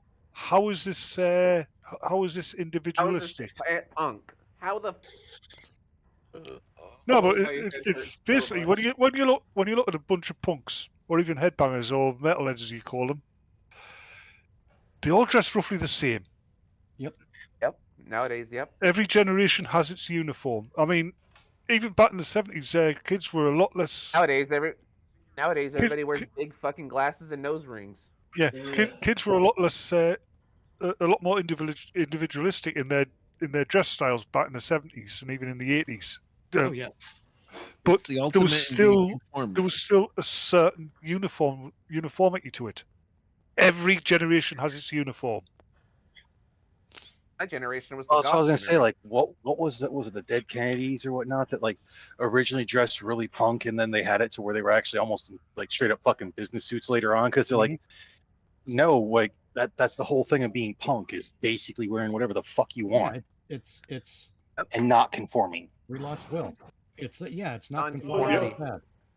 It crashed. I'm reloading. All right, we'll wait. Yay. Now all I can think of is the South Park goths. Oh, we're not conformists. You guys are totally conformists. That's the joke. Yeah, exactly. I see Rachel's. Totally I know I wasn't going to mention it, but Rachel Zegler apparently is still trying to sue South Park. Good luck with that. Come on, is she going to say? She cannot take a joke. I swear to God. She had the bugaboo up her ass. Well, it's not just that. It's that the more just she like, tries, Kanye the more she tries, the more they're going to do it. Robert, the harder she tries, the more she fails. Yeah. I hope she tries a bit harder. She needs something to kill that bug up her chimney. It's literally the Streisand effect. Like the more she tries to, don't make fun of me, the more people are. If you came out and like embrace the jokes, you probably would be more likable. People would probably would be giving your movie a chance. Unfunny, unlikable cow. Yes. I mean, all she quite literally had to do was, as soon as someone brought up the joke, being like, "Oh, I don't watch South Park, so it's a big whatever to me," and they would have moved on. Not 1990 anymore. Not a hater. Pretentious ass voice. Again, all she had to do. This is what she had to do. All she had to do was go make the movie, shut the fuck up about her politics, and then rake in the money. It's kind of a tragedy when you look at it, because I mean, let's be honest. She is a very attractive young woman, right? Yes. She's rather talented. She can sing. She is very talented. They just fucking wasted it. Picking the camp up. You're an asshole. What Mitch just said. Yeah. He's talented at sucking dick. No, she can sing. She can act. She can sing. She just can't stop being an asshole. Yeah. Yeah. Yo, Jen. Like I liked her in The Greatest Showman. Jen, if you want on, just hop in. She was actually one of the few good things about the second Shazam movie. She was. I have yet to see that. You're not missing much. I saw that one either. So. Yeah, the thing is, Shazam. They should never have brought the Shazam family in the first film. No. They should never brought them into they should have waited till at least the third to bring them in.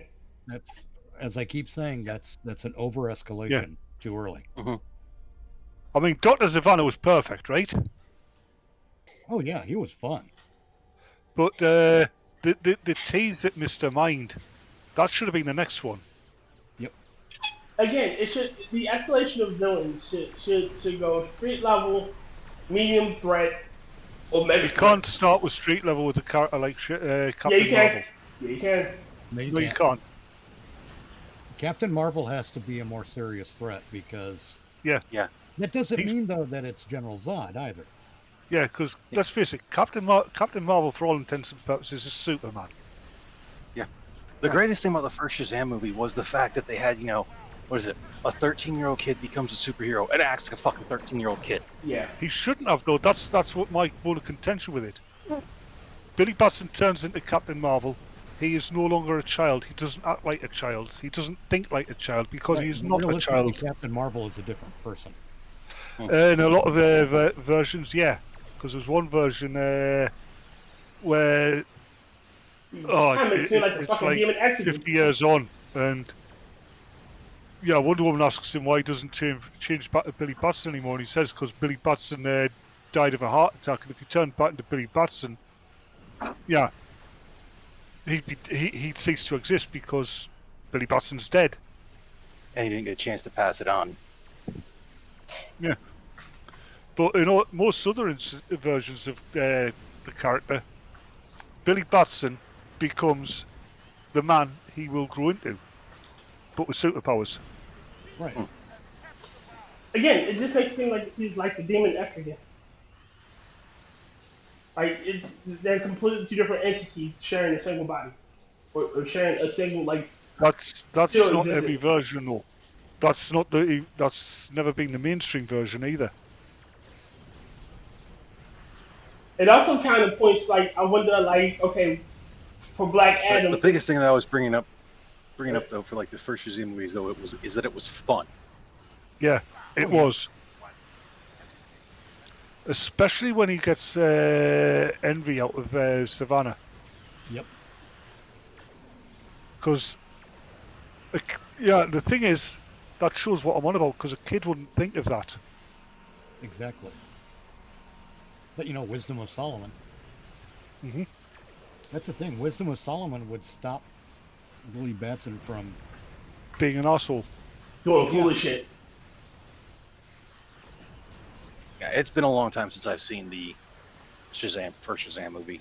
And like I said, I haven't seen the second. Hello. Ah! It's Jen. And I guess we lost Kefki. Hello? No. Yeah, Who just said hello? She might have gone to Oh no. Person who keeps asking you to take Carney back. Hey, Jen. Hello. Hello, Jennifer. Wow, he used our government name. You must be pissed at her. I'm trying to ignore it. Like, I have little outbursts where I'm like, as soon as I find the referendum, I'm signing up to it. I've been looking, but I think it's one of those things where, you know, they did pass a bill for the internet like a year ago. So I do think it's one of those things where they're hiding it. So you probably have to be on the right Facebook or the right Discord at the right time to get the fucking link for it. But as soon as I can sign up to it, I will. If I want to get away from Carney as fast as I can. But other than that, I'm just ignoring it because it is just politics.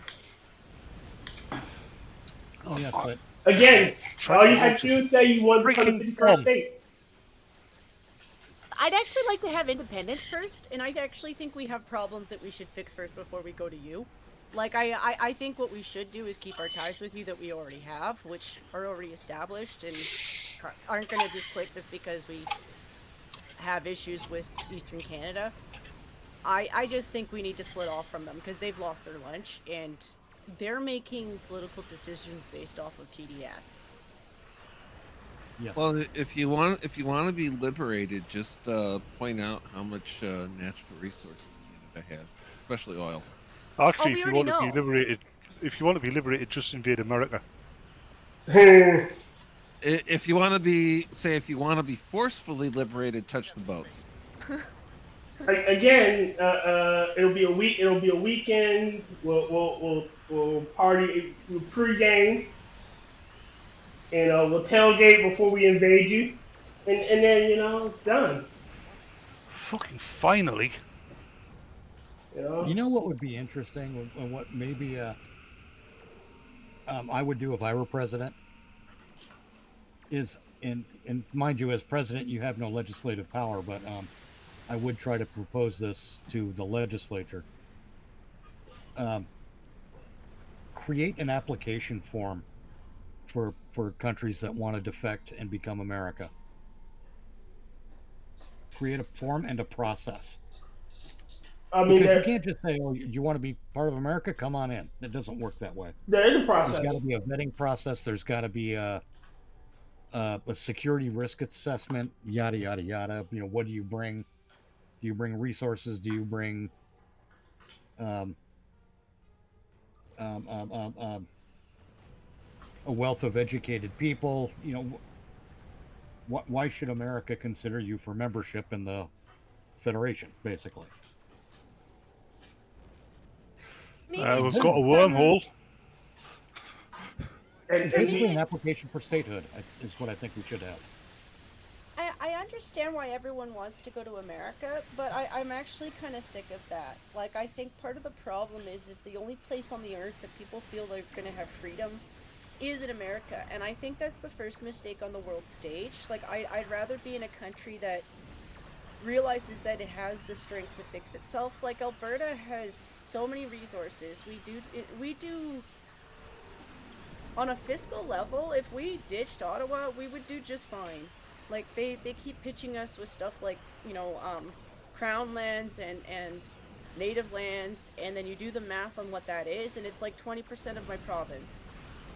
You know, and we're kind of like, okay, well, you want to pay for stuff that we barely use anyway? Okay. Like, we can afford all the other stuff. Like, we could afford to pay into the bare minimum that Trump is asking for, all on our own, if we didn't have to pay them in just even basic stuff. Like, I think it's like 20 billion a year is the basic bitch number that we're pitched to, but it's way more money than that. You know, and saving that a year, yeah, we'd be able to afford all the stuff that we need. We'd be able to afford a federal cop. We'd be able to afford a provincial one. Like, basically, Jen's doing what, like, pretty much a lot of people want to see in the country. She's not being like, oh, let's just go to America. She's like, no, let's fix our fucking country. Yes. Well, basically, it's vying for independence as well. It is. Like, I don't, like I said, I'm not a anti-American person. I have full intent on working with the U.S. because we've had ties for a long time. But you want you want to fix your country and be a good ally. Yes. That's mad respect. That's no problem. I want to look my ancestors dead in the eye and know that I did my best by my province and by the people around me. And I'm tired of Ottawa being so fixated on what you guys do when we're fucked over. You're patriotic for your country, and that's not a bad thing. Yeah. What I've found lately, what I've found a lot lately, is that people have turned patriotism into like a swear thing. It's like, it's not a bad thing to be patriotic for your country. You can be patriotic for your country, but you can also be critical of your government. It's not even that. Critical of your country as well.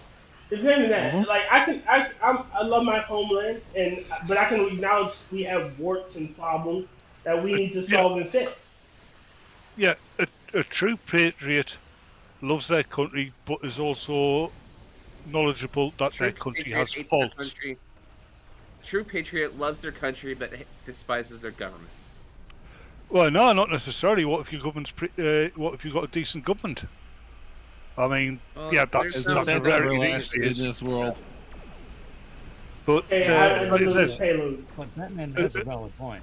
A true patriot understands their country. Yeah, the good parts and the bad parts, and is willing to own up to the bad parts. Hey, look, if we had a good government, that'd be cool, but I still wouldn't trust him as far as Superman could throw him. I wouldn't trust him as far as I could throw him. At the moment, I wouldn't trust a politician as far as I could comfortably, and I'm specifying comfortably, spit out a rat. Why do you want? Ew.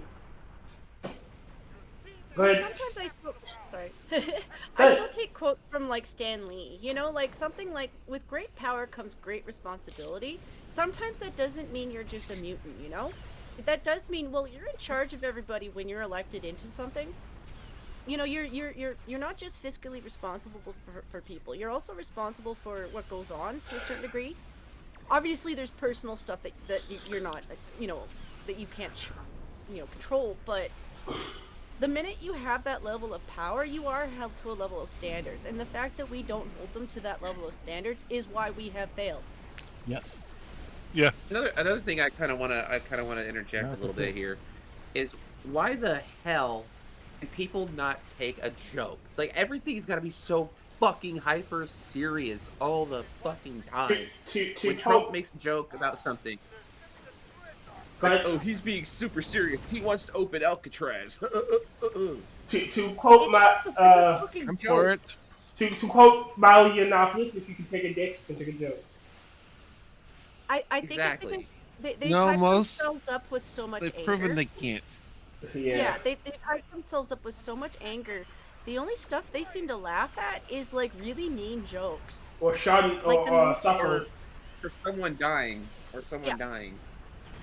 Remember, it's someone they don't like. Yeah, that's all right. I'll put it like this. I try to be a decent human being. When people that I dislike die, I don't insult them. I don't say good, they're gone. I try to be sympathetic. Good journey. You did some shit I didn't like, but still, my heart goes out to you. You have to be pretty horrendous for me to talk shit about you when you die. Yeah. Yeah. It's like I hated Margaret Thatcher, right?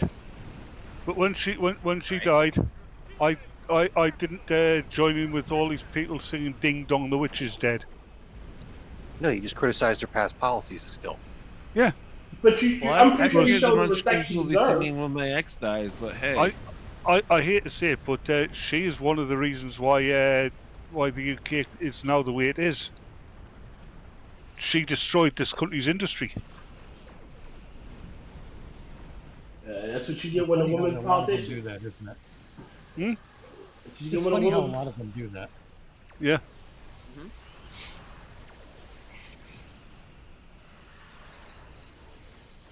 And here, you can't just blame that strictly on the fact that she was a woman. There's male politicians that are fucking worse. Oh no, it's got nothing to do with the fact she was a woman. Well, no, that Tyr said that's what you get for a great agreement. Well, I can't. I mean, look at Angela Merkel. Is that Angela Merkel? So I thought you were on about women. She is a woman-ish. She's woman adjacent. No, woman is an adult human female. She's obviously an ogre or something. She's a woman.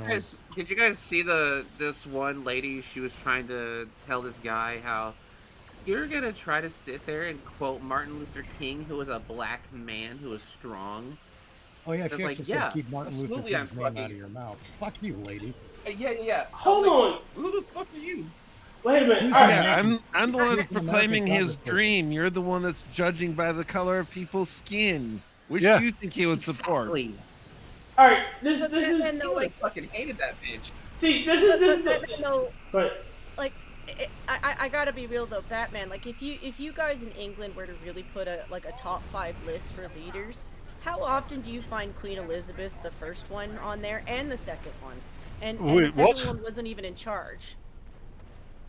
Wait, what? I didn't catch most of what you said there. For monarchs or leaders of your country, if you were to make like a top 5 to top 10, how often do you still find Queen Elizabeth I on that top 5?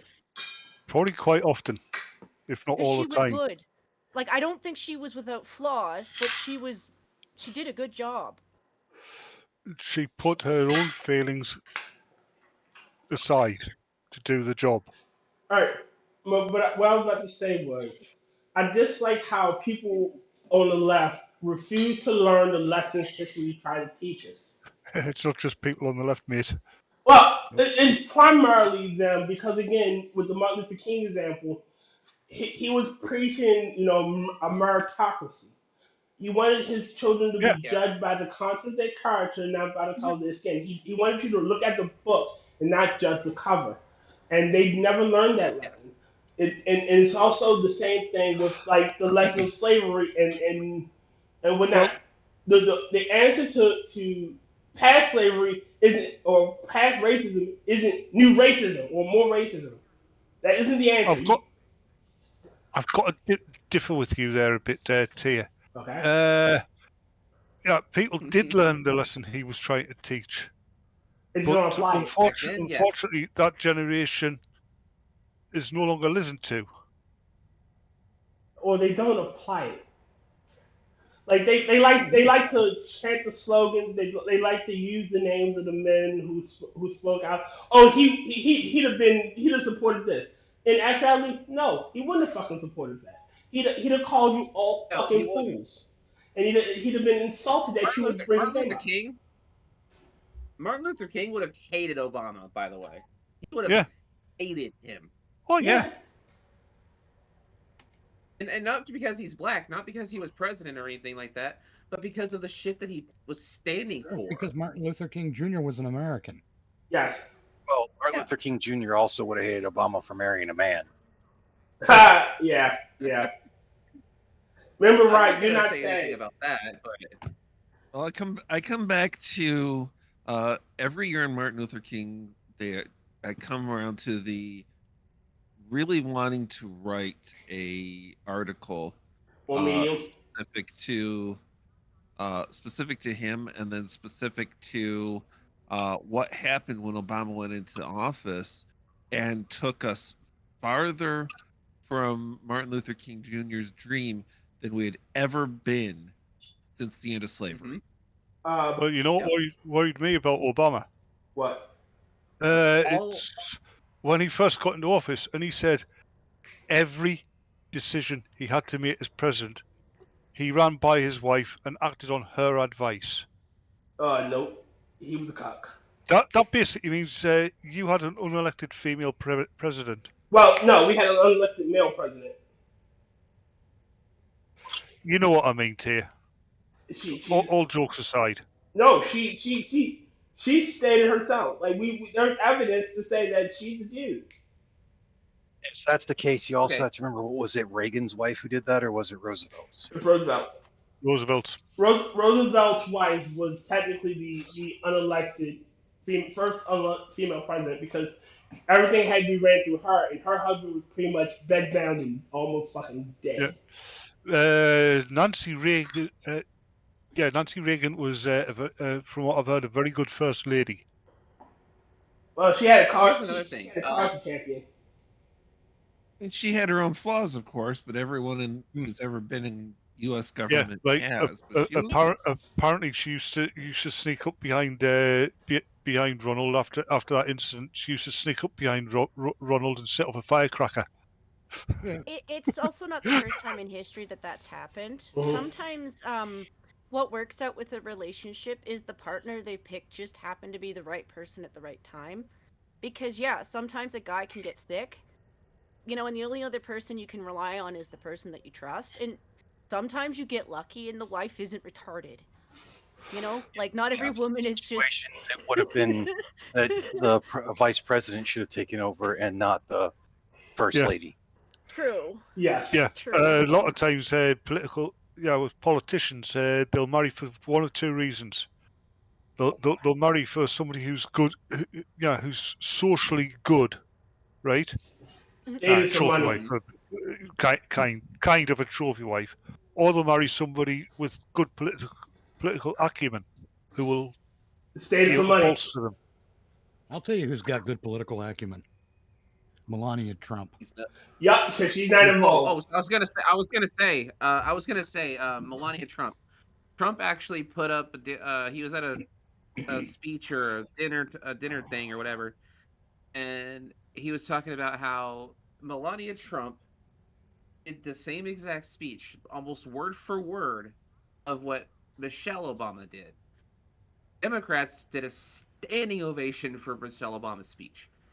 When Melania Trump did that same exact speech, nothing but boos and jeers. Of course. Because, again... It shows you the hypocrisy. Well, no, it's not even that. Trump said it best when his first State of the Union. I could cure cancer, and they still wouldn't. They'd be happy. They wouldn't applaud me. Oh, yeah, absolutely. And he was right. They probably... Actually, if Trump cured cancer, they'd probably blame him for starting the disease in the first place. They would find a reason if he cured cancer, they would blame him for unemployed medical professionals. Get out of my head! That was going to be my second point. But the thing there is that crossed my mind. Would be great. Excuse me. Be great to have Trump just recite one of Biden's speeches. Like, wait, no, Trump can't speak that badly. True number sharper than pressure. He would never say salute the Marines either. God save the Queen, man. Two words. Wasn't it Biden that would never salute the troops on AF1? Yeah. Or did Obama not do it I either? think that was Obama. Biden was kind of a reverse Gerald Ford, wasn't he? If I remember correctly, if in you all remember, reality, the president isn't required to return a salute. Say Biden was like a reverse Gerald Ford. Because if you It's not remember, required. Gerald Ford always used to fall down the stairs of Air Force One. Biden fell up them. Yeah. All I gotta say is regarding the returning of the Biden salute did fall from the upstairs. president, it's not a question of requirement. It's the same as a Not shopping once. cart. You're not Once, he did it, required like, to put it's one where it courtesy. goes, but it's You look just better when you about do. you if you do. It's a Yeah. courtesy. It's human decency. It's not Well, just a courtesy. I'm just. It's Yeah. He also fell over his own when two when feet. when you when you salute Everybody all at once. Hold on. when you Rodney, go salute. ahead. Right, fair enough. Rodney. I was going to say in that whole thing, it's just people get bent out of shape in that. Like when they got bent out of shape of the whole thing of like, well, Trump didn't give up his tax returns and whatnot. He's not required to. No. Like just because, like, yes, they can have something that's not required, and you're gonna be looked down upon for not doing it and everything. It's like, but so many people be like, so many people will get pissed off, be like, why aren't they doing this? Because it's tradition, and it's like, it's not a requirement, it's not a law. Where are we getting the echo from? We're getting it from Critical. And you know who did turn over their tax returns? Bernie Sanders. You know what that told everybody? That told everybody that he's a had a millionaire. accounting degree and looked that he's rich, and for all he says that the wealthy should, pay their fair share and should pay more taxes. He did not pay a penny more than he was legally obligated to by law, even though he could have voluntarily done so. He claimed every single write-off he could arguably be entitled to. Yeah, he pays a tax attorney. Speaking of Bernie Sanders, he is taking AOC, who has ambitions to be president in 2028. She's never going to be president. Wants to take her under his wing. She is never going to be president. Oh God, no! I would fucking shoot. Isn't there a potential that she's gonna lose her seat in her own riding anyway? Yes. Yeah, but that wouldn't stop her from running for president, just to be clear. She's actually from New York. She's she was a bartender in New York. Supposedly. She's actually. She was chosen though for that. Hold on, she DC now. She auditioned for the role of senator. Hold on, everybody. She is being challenged in her. She is being challenged in primary. Go to jail, or people see me as a hero. Both. When they kept asking for Trump's tax returns, didn't some political pundit, I think it might have been Tucker Carlson, Rachel Maddow, turn on and say, no, hold on, let me finish. Didn't some political commentator or pundit turn on and say, sure, yeah, Trump will give you his tax returns as soon as we see Obama's birth certificate. Nice. That was Trump himself, I think. And somehow, I want to know how Rachel Maddow got a hold of the tax returns. Rachel Madcow. Not legally. She only got part of it, and they probably had to pay a massive fucking fine because that was illegal as fuck. And if I had paid,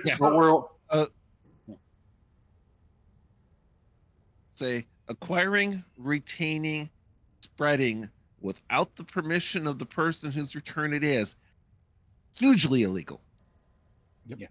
I think Trump is actually like first-term Reagan.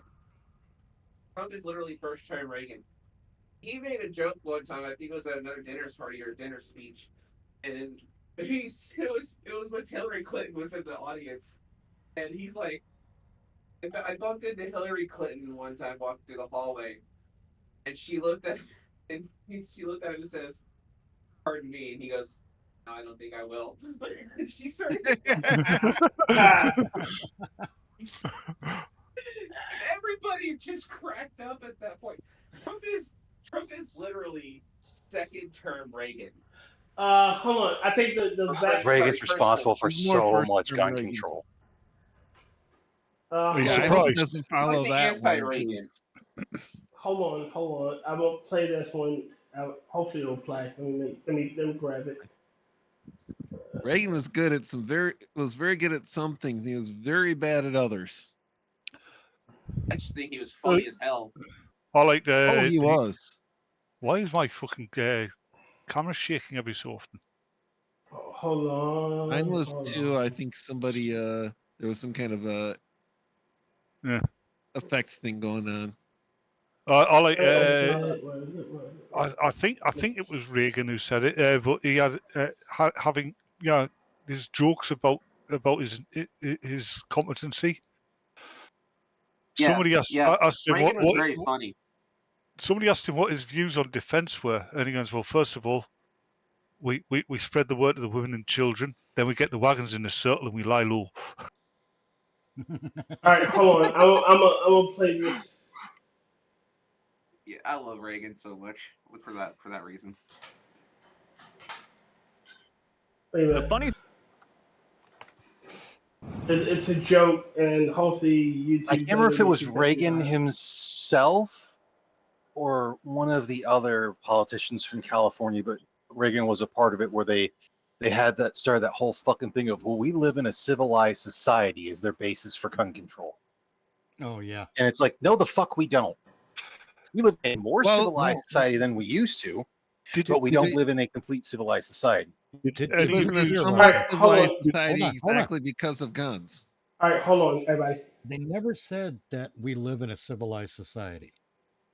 What they would do was when they would write their op-eds or get quoted in the press, they would start their they would issue it as a presumption.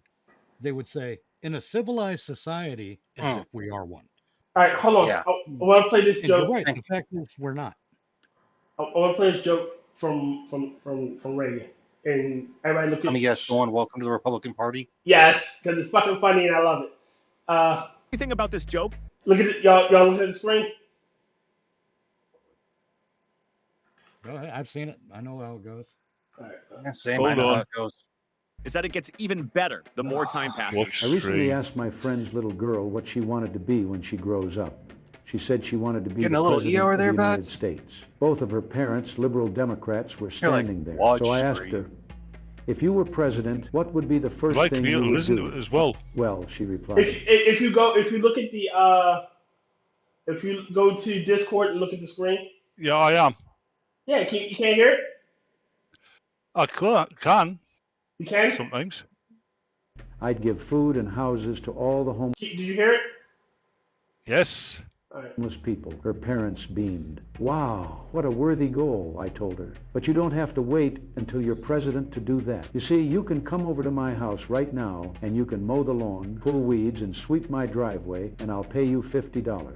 Then I'll take you over to the grocery store where that homeless guy hangs out, and you can give him the $50 to use toward food and a new house. She thought that over for a few seconds, then she looked me straight in the eye and asked, why doesn't the homeless guy come over and do the work and you can just pay him the $50? I said, welcome to the Republican Party. Her parents are still not speaking to me.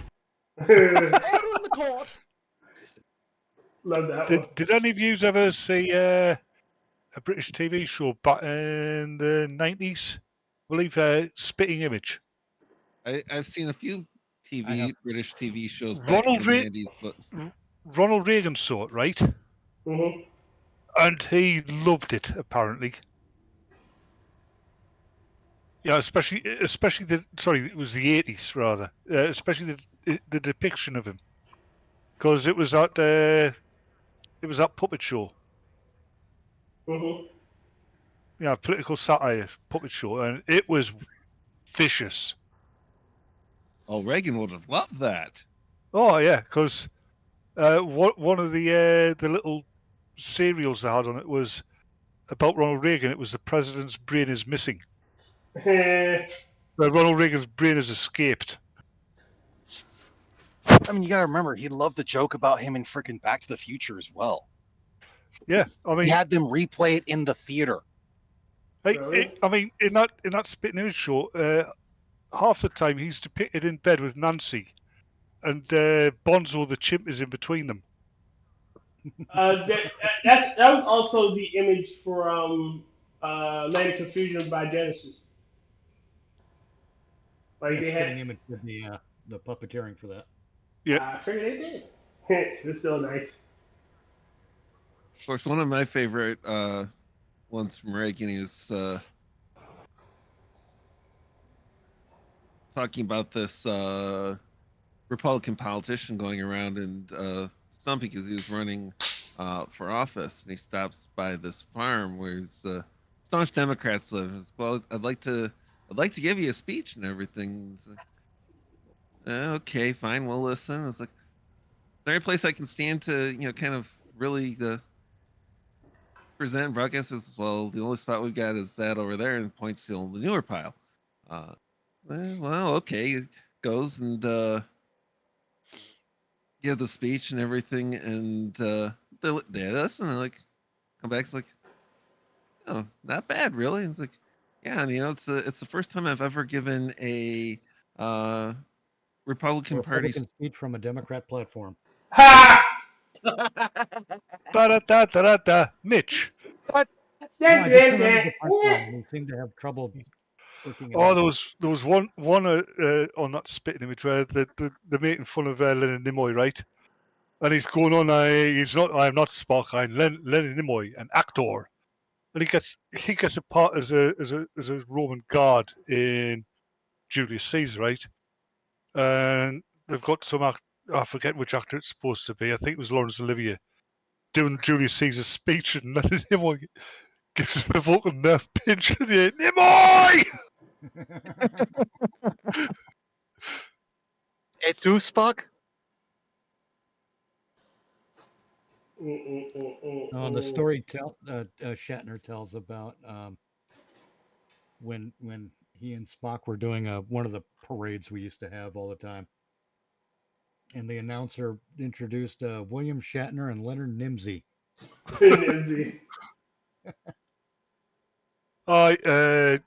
William Shatner's This Is Your Life, where Nimoy comes on, and he tells the story about when they were doing the original series, right? Yeah. And he says, when lunchtime came around, he had this bike to get to the refectory. Oh yes, he stole. Yeah, and this man here, he nearly killed me. And because every day he would put a little bit of sand in the frame. So by the end of the week, I could barely move the thing. Must have been a big ass frame. It was an old bike. Yeah, just put a little bit of sand in it, and it weighs down, especially when you're not expecting it.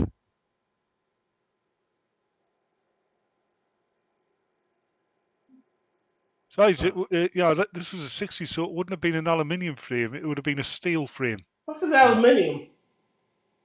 Oh, come on, Tyr. Sorry, I can't help it. It's the correct pronunciation of that really lightweight metal. Aluminum? No, aluminium. No, aluminum is more of a foil. I know. Yeah. Foil. The aluminium is the element. Yes. Yeah. Hey, here's the one. Do you know why lead was so dangerous to children? Like lead soldiers and lead painted toys. Do you know why lead was so dangerous to children? Why? Because they put it in their mouth. Fire it. Swallow it. Yeah, but you know why they put it in their mouths? Why? Because it was because it was so fucking sweet. True. Lead is very sweet tasting.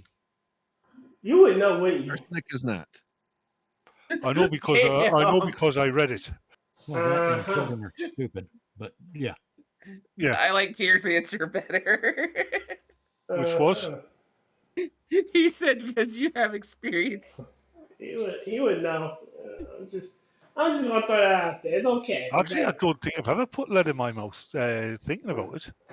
At one point in my youth, I did have high lead levels. The house we lived in Tyr, was, yes.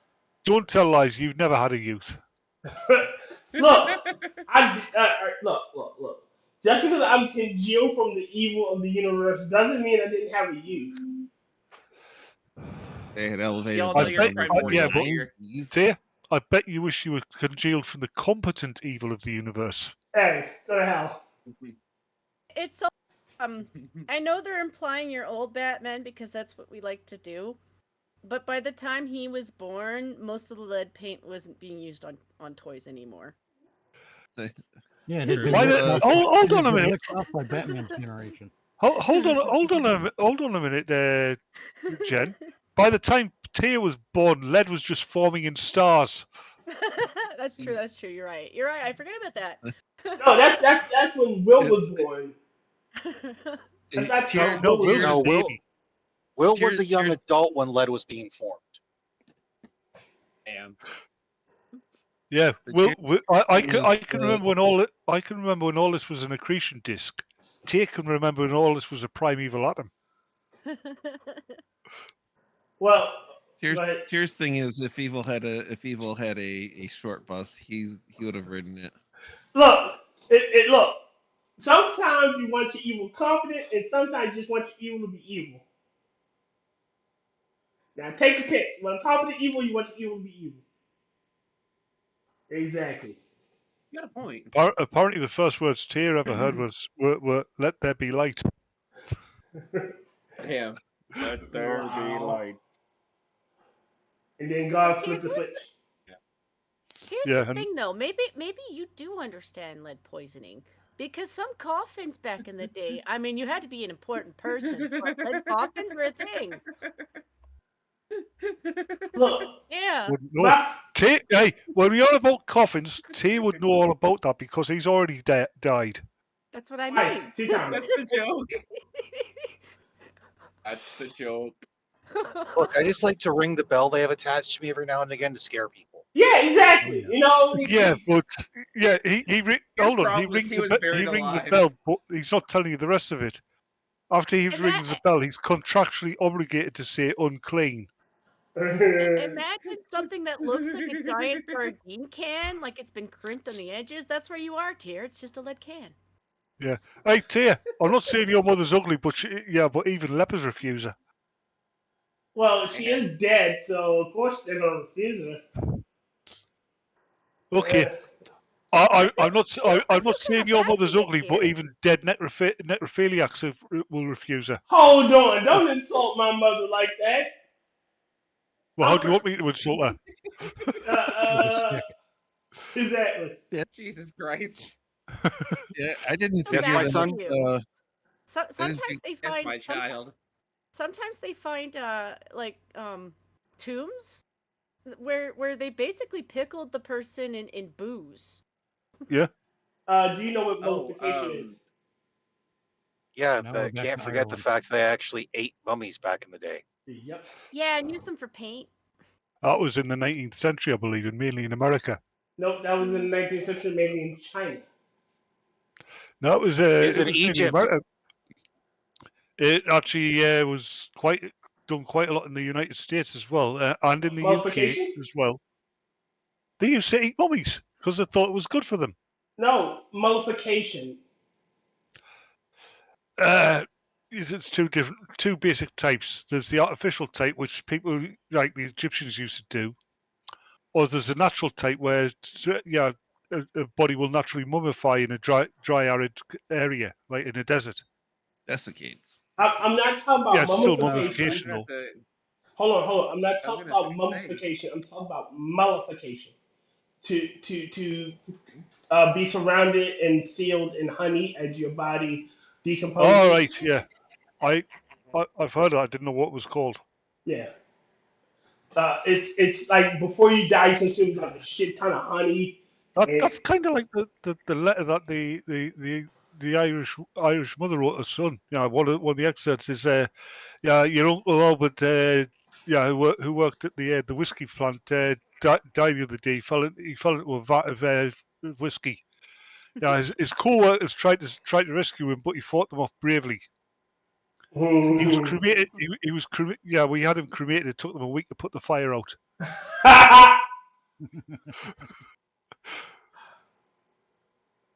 All right, it's time to close shop. Before I get off of here tonight, I was gonna say I actually have an interview on Monday.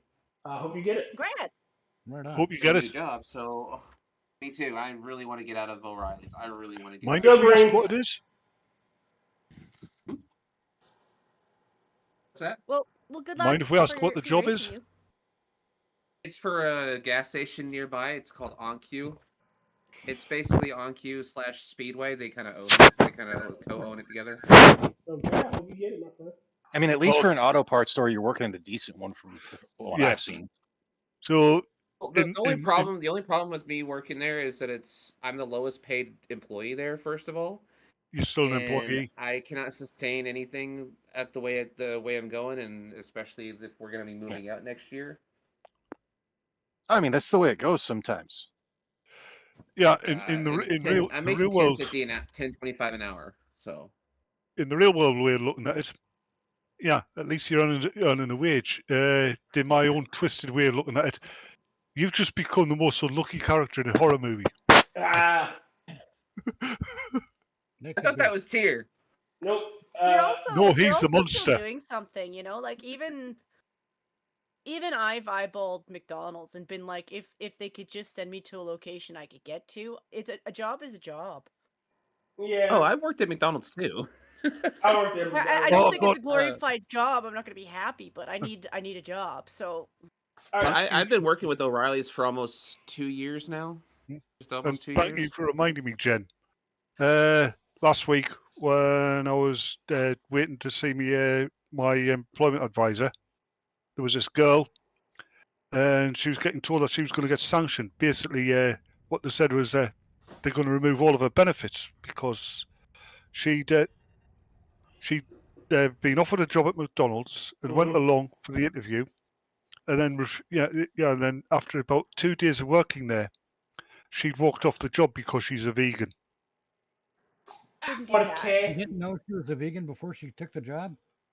Oh yeah, it was just an excuse. I'm calling horse shit, obviously. Why would you take a job somewhere where you know you're going to be working around beef? I know a couple of actual vegans who do work in places like McDonald's. Oh, cows are already dead. You just don't eat it, Like if you're gonna make a burger, you just do it without the burger. Bun with lettuce. It's not even a burger. I know. Grilled cheese. That's the joke. All right, let's get out of here, ladies and gentlemen. Thank you for coming out, Jen. Thank you for coming. Yeah, thanks for having me join. Always. Always a pleasure. Gen T Maxi is on Wednesday nights with the One Ton Hammer on Wednesday show. Kefki is on the Sunday show. Tuesdays is Johnny Hellcat's new night. Thursdays is Discord day. Friday is usually Sanguine, except for the first of the month where me or Mr. Adam would take over. But since we took over this month, next month will be Adam. And then Sorry is the Hurry channel with Skeptok and Dr. Functional. So look forward to that. If you do watch Never Watch Alone, Thursday we will be watching Private Eyes with Don Knotts and Tim Conaway. I can't wait to watch it because I'm hearing great things about it. It seems like it's going to be stupid fun. And Doc, I've got to say, I really like your avatar. Who? What? Oh, mine? Yeah, yours. On where? On Discord? Yeah. What else do I got? I believe that's Smiling. That's one of the original creepypastas, I think. Okay. No. Hold on. Let me see. No, your Discord is the Studio Ghibli looking like. That's my cartoon animated character for my face. That's good. Wait a minute. Really good. All right, say goodbye to the nice people. No. Kefki. I said I was over, right? So that's something, right? Yeah, Tyr, I said at the start of the show I refuse to interact until you pay me. Again, I told you the check is coming. Jesus Christ, man. God. All right. See you guys. Goodbye. Bye. So Closing time. Time for you to go out to the places you will be from. I know who I wanna take me home. I know who I wanna take me home. I know who I wanna take me home. Take me home. Closing time. You don't have to go home, but you can't stay here.